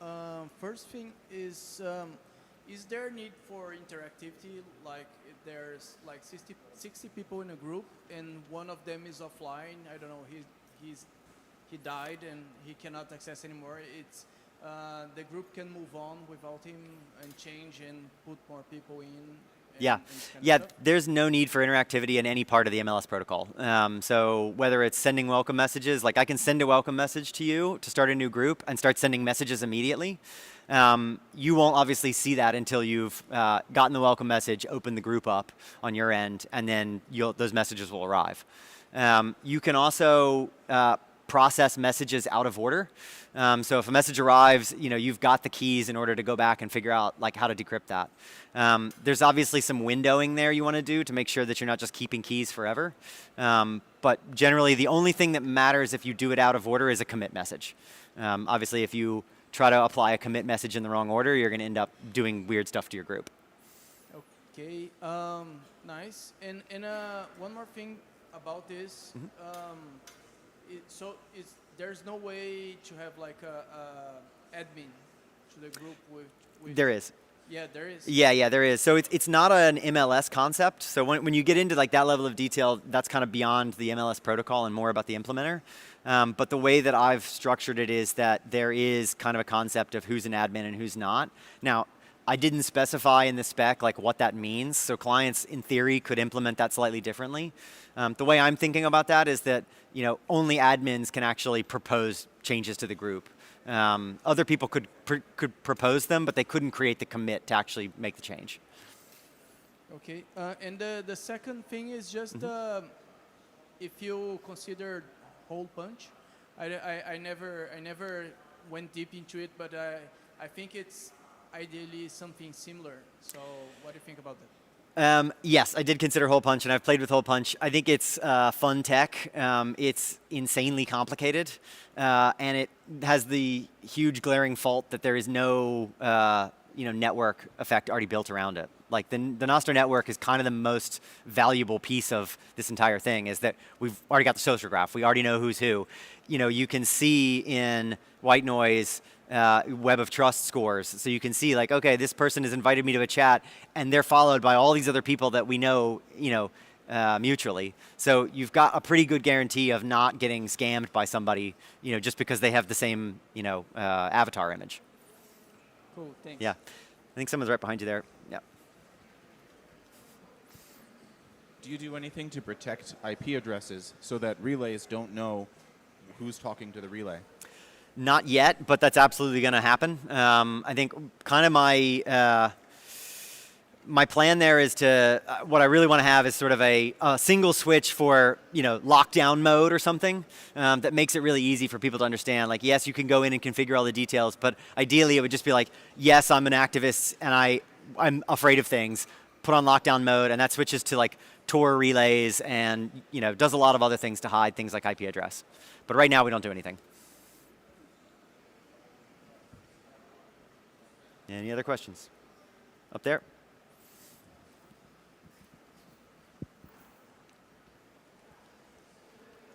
So you said once a user is added, he cannot see the history of the chat. Mhm. Is there any way you can configure like important messages so that it will show up, or like configure the group so that it shows the history of the chat, or is it like only that way? So there's a trade-off here, obviously, right? Like there's a security, privacy trade-off in that. Now, obviously, there'll be plenty of groups where it's not a concern, and you want to be able to catch, your friend up with all the past chats and things. The way that all of these messengers work, and Signal's the same, is that when the message comes in, you decrypt it with a key, and then you throw the key away. Now, that decrypted message, in Signal's case, they can keep a lot of that stuff on the server, and you could go back and get it again and like figure out how to do it. But really, ideally, you throw the key away, you've got the content in a decrypted form locally, and then you encrypt it with whatever, your PIN code on your phone or something like that, and store it locally. Now, that means that you've got the full chat transcript, and if somebody new comes into the group and you wanted to share that, you could decrypt that chat history and send it over to them in a format that they could then read into their, their group and just back populate everything. So there's definitely a lot of ways to do that. It's just a question of how to do it in a way that sort of makes sense and is safe and doesn't, leave groups open when they don't think they're being left open. All right, thank you. Yep. Any other questions?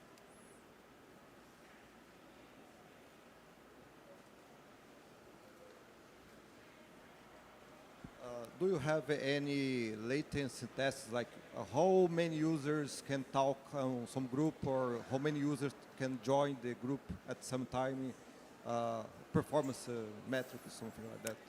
Yeah, I've got nothing specific about this implementation of it, but in the MLS repo, there's actually a bunch of benchmarking that they've done on these sorts of things, and they've got lots and lots of graphs and charts and things like that.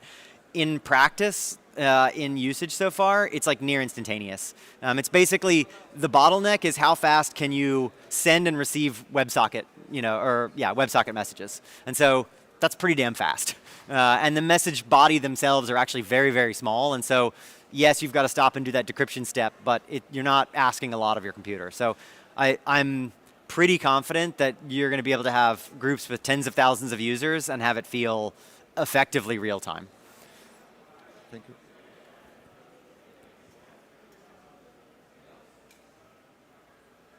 Okay.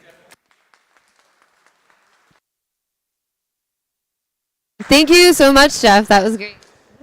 Cool. So Alex is right here in the front row. All right. Thank you, everyone. So this has been an amazing, I guess I'll hop back up on the stage. This has been an amazing 2 days of talks and workshops. We've heard about a lot of really cool projects, both in terms of what's going on in Bitcoin with protocols, as well as what some Nostr open source devs are working on. So we're about to wrap up. This is going to be our last session of the day. It's the hackathon kickoff. I know a lot of you have been talking and are really excited about building. I'm super excited about seeing what you guys build. We've got over 10 million sats and prizes to hand out. For someone in this room is going home a winner. So we're going to be presenting here in a minute. What are the different prizes? What are the rules? When is it going to start, etc. I think the idea is that after the kickoff that happens, any code that you write will be eligible for the hackathon tonight. So hopefully BitDevs wasn't counting on everyone showing up, because I hope some of you will be hacking on your projects already. I think we're going to cover this in the presentation, but after we talk, we're going to go ahead and help people find teams. So if you haven't found a team yet, stick around after the presentation, and we'll start trying to figure out how to slot people into good groups for the next couple days.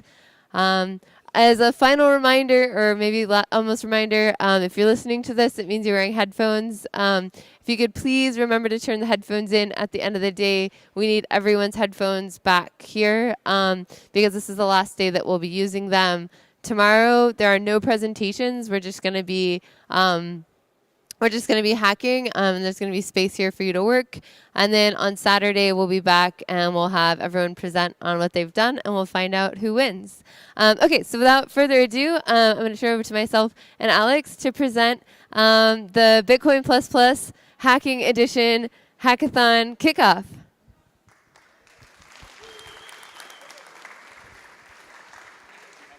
It's going great, Alex. How are you?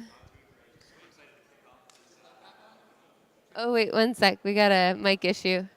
I got it. Oh, Yeah. great. That sounds great.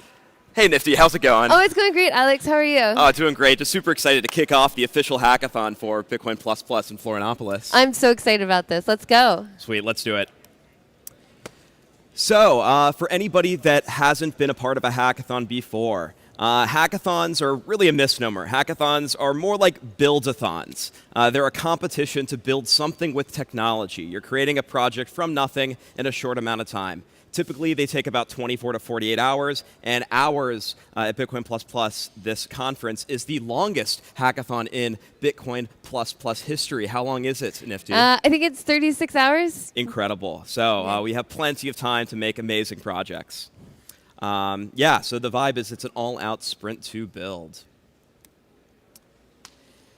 So hackathons are amazing for several reasons. They are an opportunity to learn something new, an opportunity to add something to your portfolio that you complete in just a weekend, and perhaps most importantly, it's an opportunity to work on something super, super fun. Anything else about hackathons? It's also an opportunity to win, Alex. Oh yeah, it's also an opportunity to get rich off of prize pools.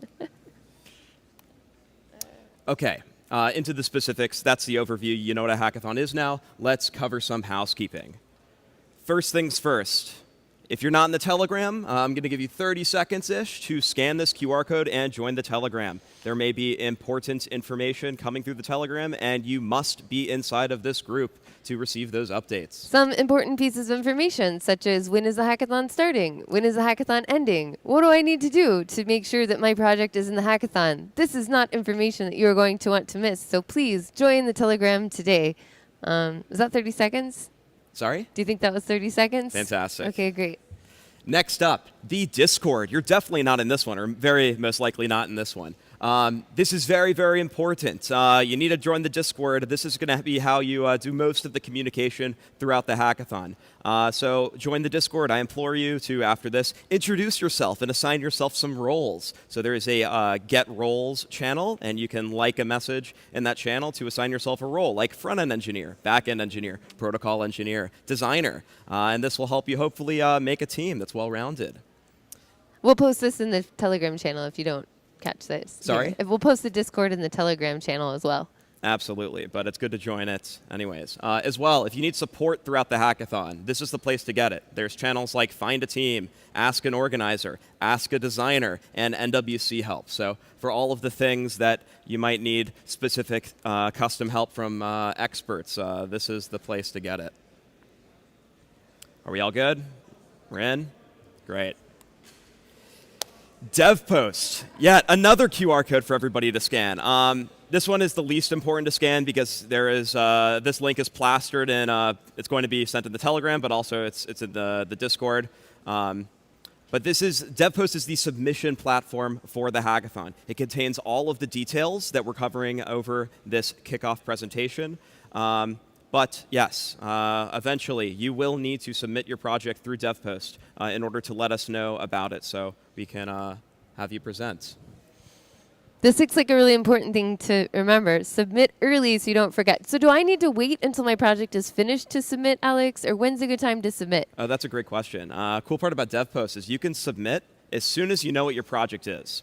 So as soon as your team is together and you kind of know the name of your project and you know what it's going to be, go ahead and get in your DevPost submission. You can update the submission with more details as your project progresses, but it's good to get your name in and get your project posted and submitted so you don't forget.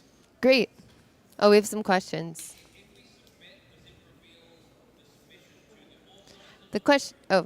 I think it's just the organizer. Yeah. The question is, if we submit, does it reveal who our team is and what we're working on to the rest of the community, or just the organizers? Yeah, it's just the organizers until the end of the hackathon. So it's all private. You're not leaking any information. Nobody will see but the judges until after. And then after the end of the hackathon, it will publicize the project gallery. So everybody will be able to review your submission only after the event. So there's a kind of a thanks. There is a kind of a policy in that post that they don't send money to Brazil. Yeah, that's a complete fluke. That's a bug. Ignore that. Yeah, they make you check the box to say ban standard countries. No idea why Brazil's on it. DevPost definitely is aware of this hackathon, and they know it's in Brazil because they featured our event on the front page. So it's a complete fluke. I apologize for the confusion. Yeah, don't worry about that. Bitcoin++ is independent of DevPost, so it's separate. We don't have to worry about that. We're just using their services to organize the event, and there's nothing about the payouts from the hackathon that are associated with DevPost. Great questions. What else have we got, Alex? Let's keep going. All right, the exciting stuff, rules and judging. We're going to learn how to get disqualified from the hackathon. Let's not get disqualified from the hackathon, Alex. How can I not get disqualified? Well, let's figure out how you can get disqualified. Okay. Well, what's the first way to get disqualified, Nifty? The first way to get disqualified would be if you have more than 4 team members or less than 1. The other way to get disqualified with team members is if you are a member of more than 1 team. Oh, yeah. So if you are a single human, you may be on 1 team, and that team may have up to 4 people in it. Great points. The other way you might get disqualified from the hackathon is if there is not 1 person here in person to present the hackathon prize, present your hackathon project. You must be here in order to compete, and they have to be here on Saturday during presentations. If no one is here during the presentation times on Saturday, you will not be eligible to win the hackathon. What else have we got? Is this the last one? Number 3. This is the last one. Development may not start before the start date. The start date is going to start as soon as this presentation wraps up. So any teams that violate this rule will be automatically disqualified. So if you're going to build on top of a project that you already have and already exists, you must clearly make it easy for judges to tell what work was actually done during the time of the hackathon.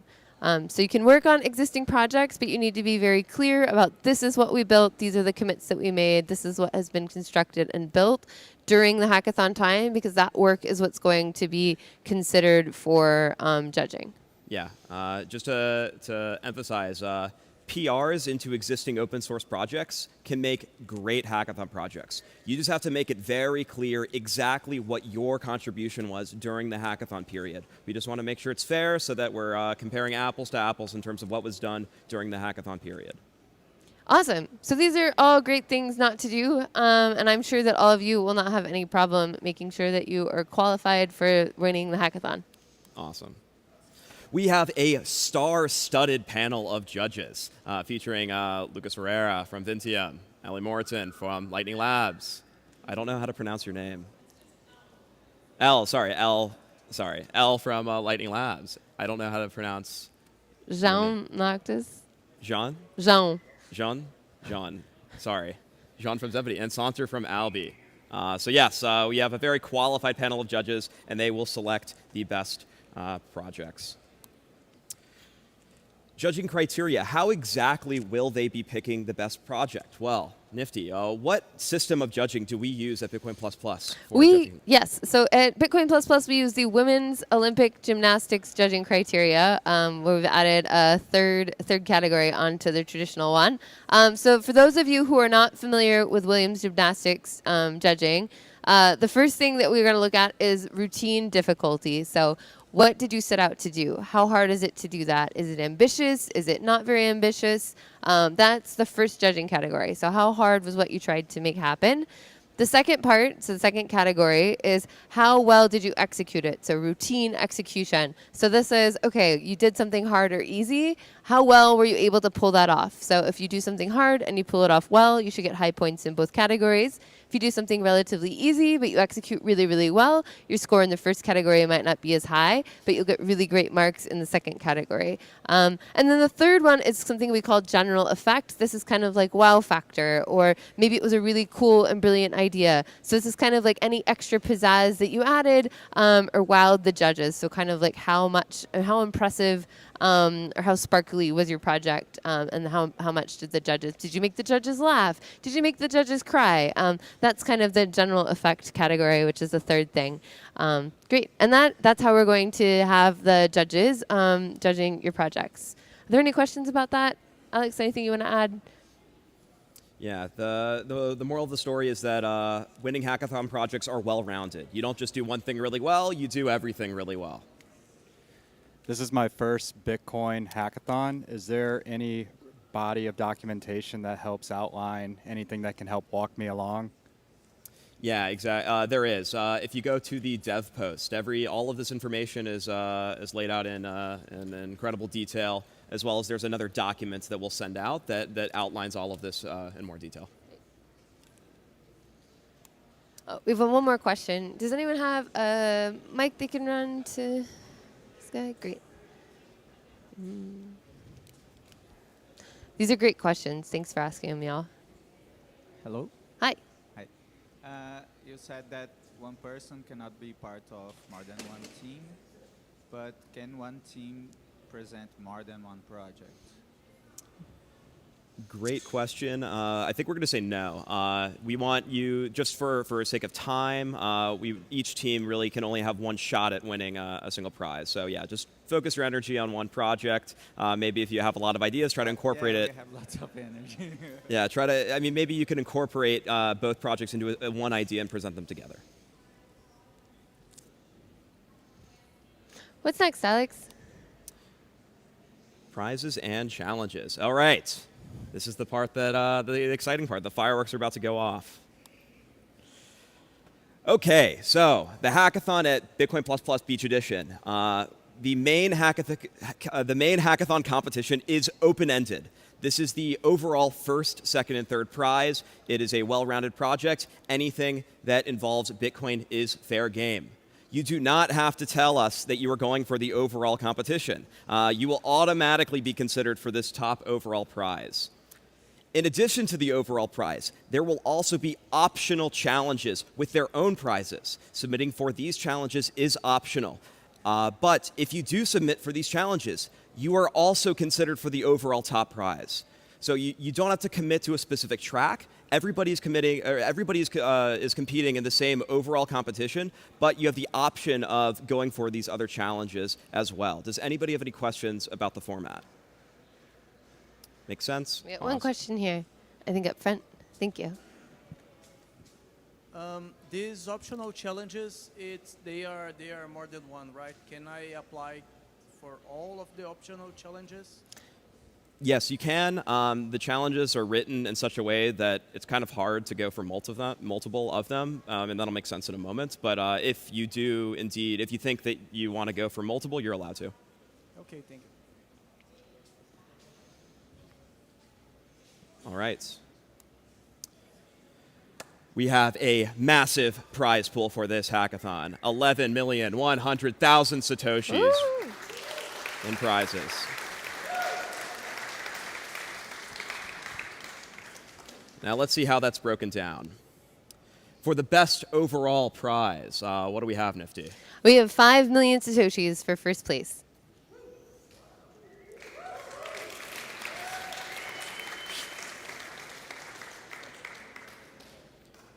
We have 3 million Satoshis for second place.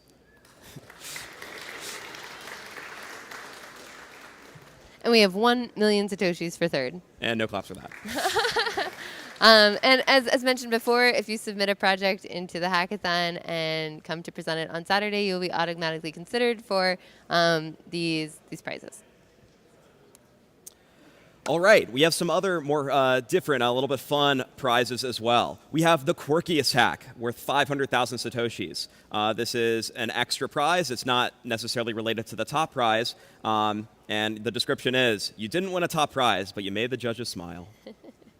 Really, this would be a really high. I would expect this project to have maybe the highest. What was the third category called? General effect. General effect, maybe. Yeah. Yeah, absolutely. And there's a question here. Do we have a mic handy? Awesome. Let's see what Chris has to ask about. So if you get one of the top 3 prizes, then are you disqualified from this prize? not necessarily. Cool. All right.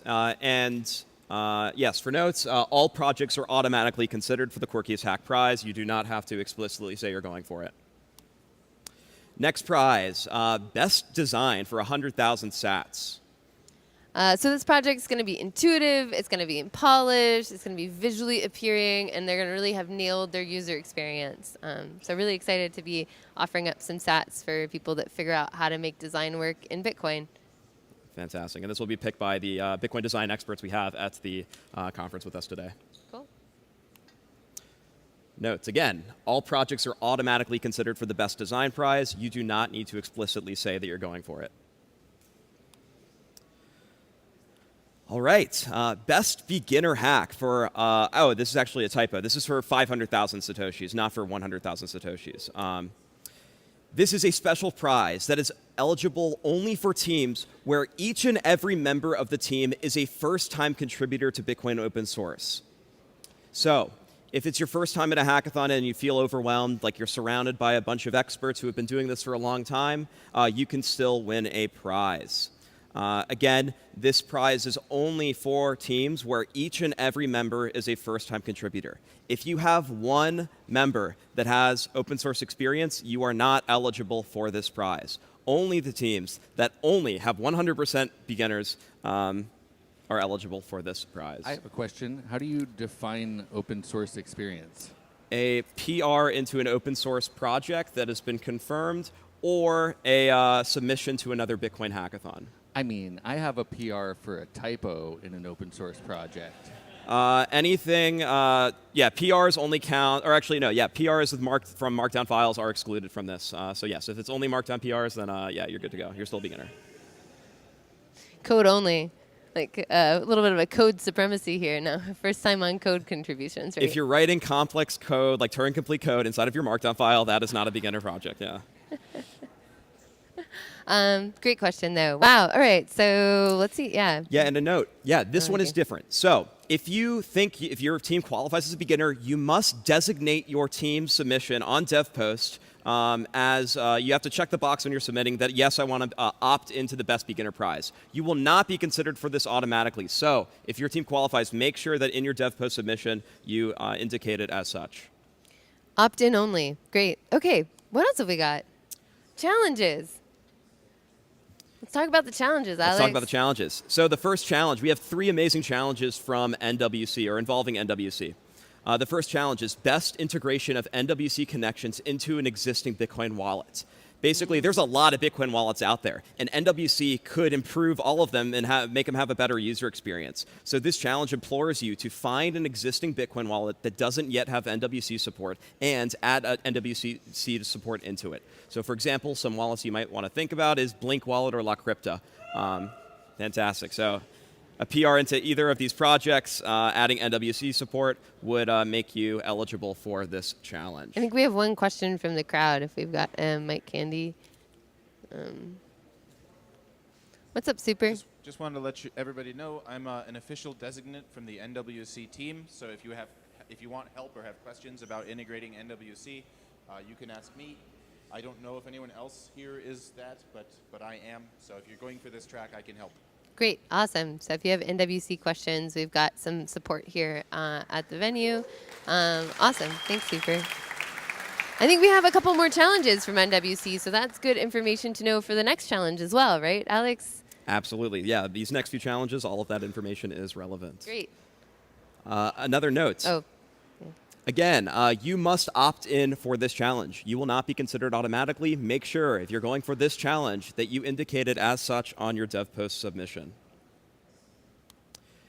challenge number 2. Do you want to go through this one? Yeah, let's talk about challenge number 2 from Nostr Wallet Connect. So this one's going to be for the best integration of NWC or Nostr Wallet Connect to enable Bitcoin payments in a third-party application. So the challenge we just looked at was a Bitcoin wallet. The difference here is this is going to be an application that's not a Bitcoin wallet. Some examples might include a messaging app, a video game, a payment service, anything that you can imagine where it might be useful to have Nostr Wallet Connect that's not a Bitcoin wallet would make you eligible for challenge 2.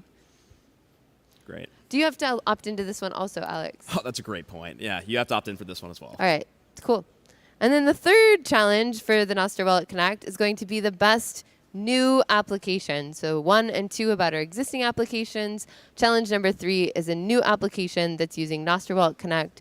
It can be an app, it can be a website, it can be a client.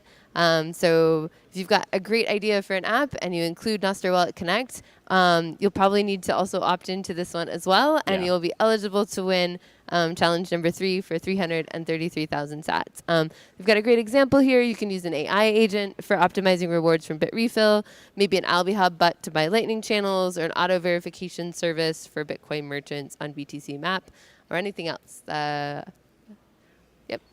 Fantastic. So for all of these challenges, just some housekeeping about the NWC challenges, we have a channel in the Discord dedicated to NWC help. So if you have questions, send them there or to Super directly. Also, all projects, this is very important. All projects that go for the NWC challenges are automatically considered for the main competition. So basically, there's no downside. If you have a way of incorporating NWC into your hackathon project, you should go for it because there's, again, no downside. You will be considered for the top prize anyways. You can win both best overall and an NWC challenge. In addition, we have a QR code here to scan that contains a document that describes these challenges in much more detail from the authors themselves. So the people that are going to be doing the judging of these challenges are the NWC folks that wrote the challenges. So if you want to read the challenges in their own words, I highly suggest you scan this QR code and go there. The link to this doc is also in the dev post in the resources section.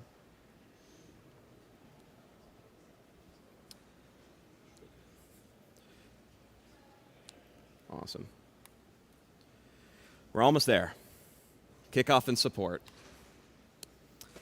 If you want design help, we have a massive group of professional designers here at the conference to help you improve the design of your projects. So we have a dedicated Discord channel called Ask a Designer. So highly recommend as you're going through your project and developing it to elicit or solicit feedback from the designers on your UI. So they're here to help you. They're here to make your projects better.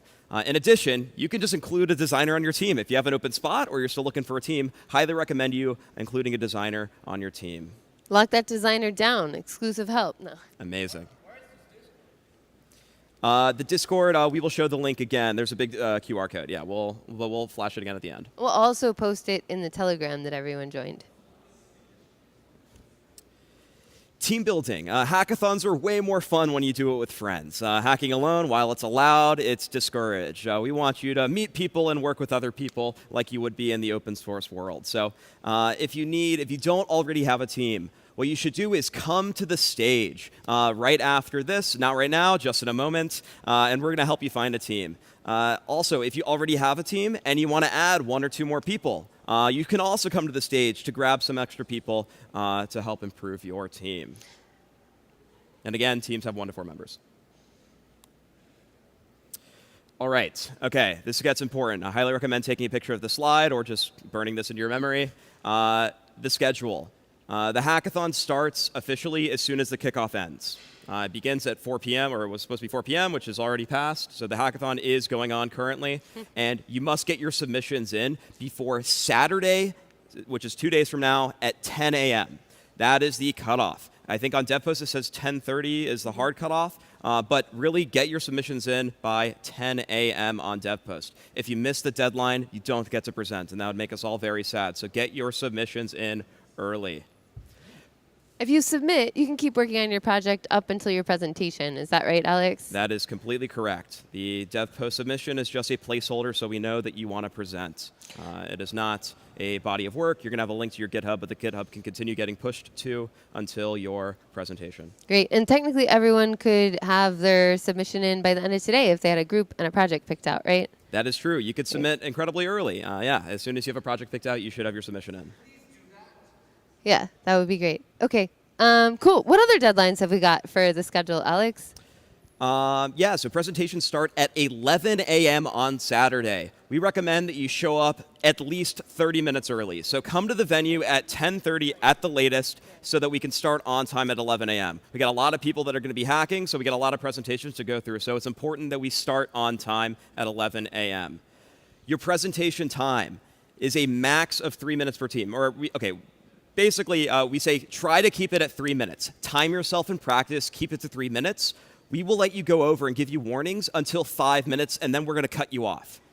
So shoot for 3 minutes. At 5 minutes, we will cut you off and cut your mic, and you can't go further. This apologies for the strict adherence to this, but we got a lot of people we got to get through. So we got a beach party to get to on Saturday. So we have a very important beach party to get to.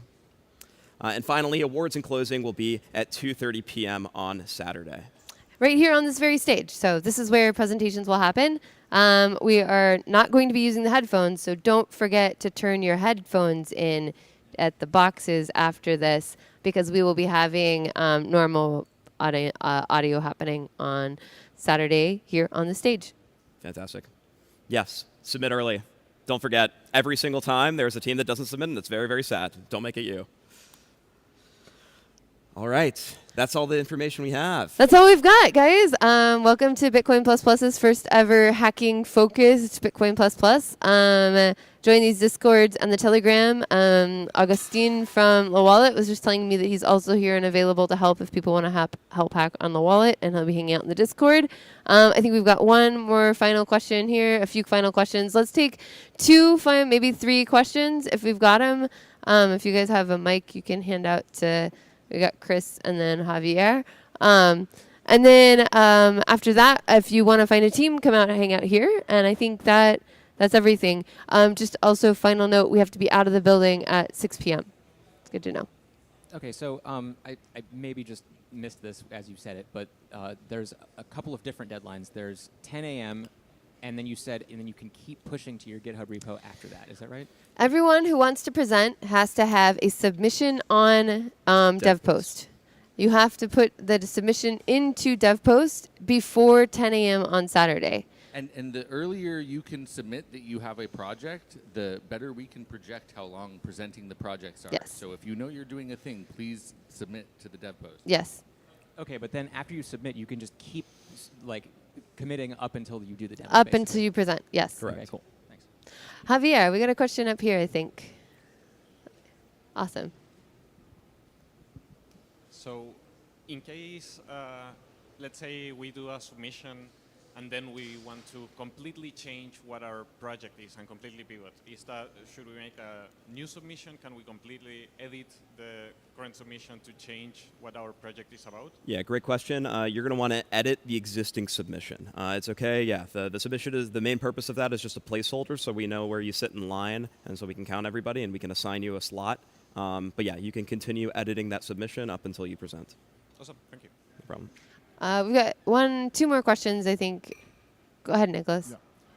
I want to know if Brazilians can participate, because on the website it says Brazilians cannot participate. So yes, yes, that is a fluke. To be in my group? That is a fluke. That is yeah, it's a complete fluke. It's from the DevPost website. They force you to check the box saying you're going to ban people, but they.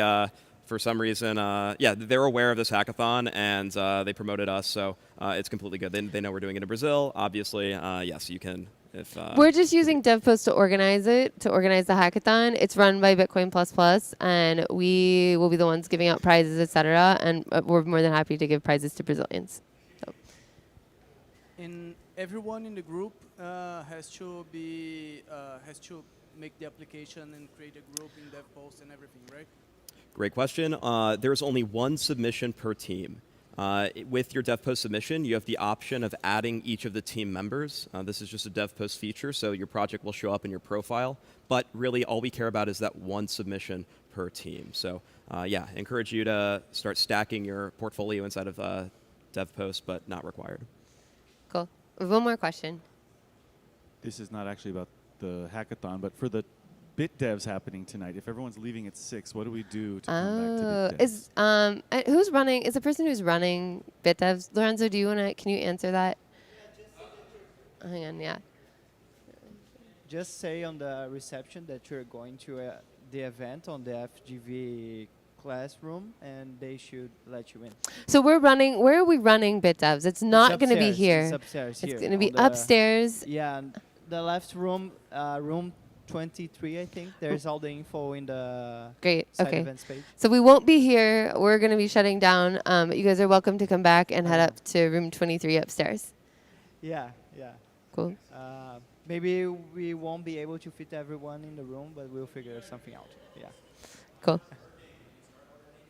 All right. Yes, you can start working super officially. Cool.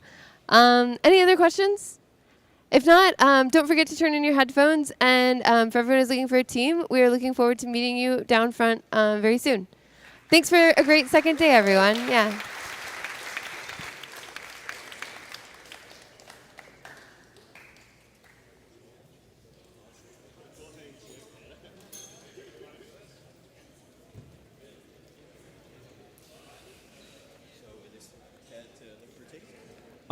There's somebody running team building. Where is Matthew? There is. Matthew. Hey, how's it going? You're still running team building, right? I'm just going to put this, yes, I am. Okay.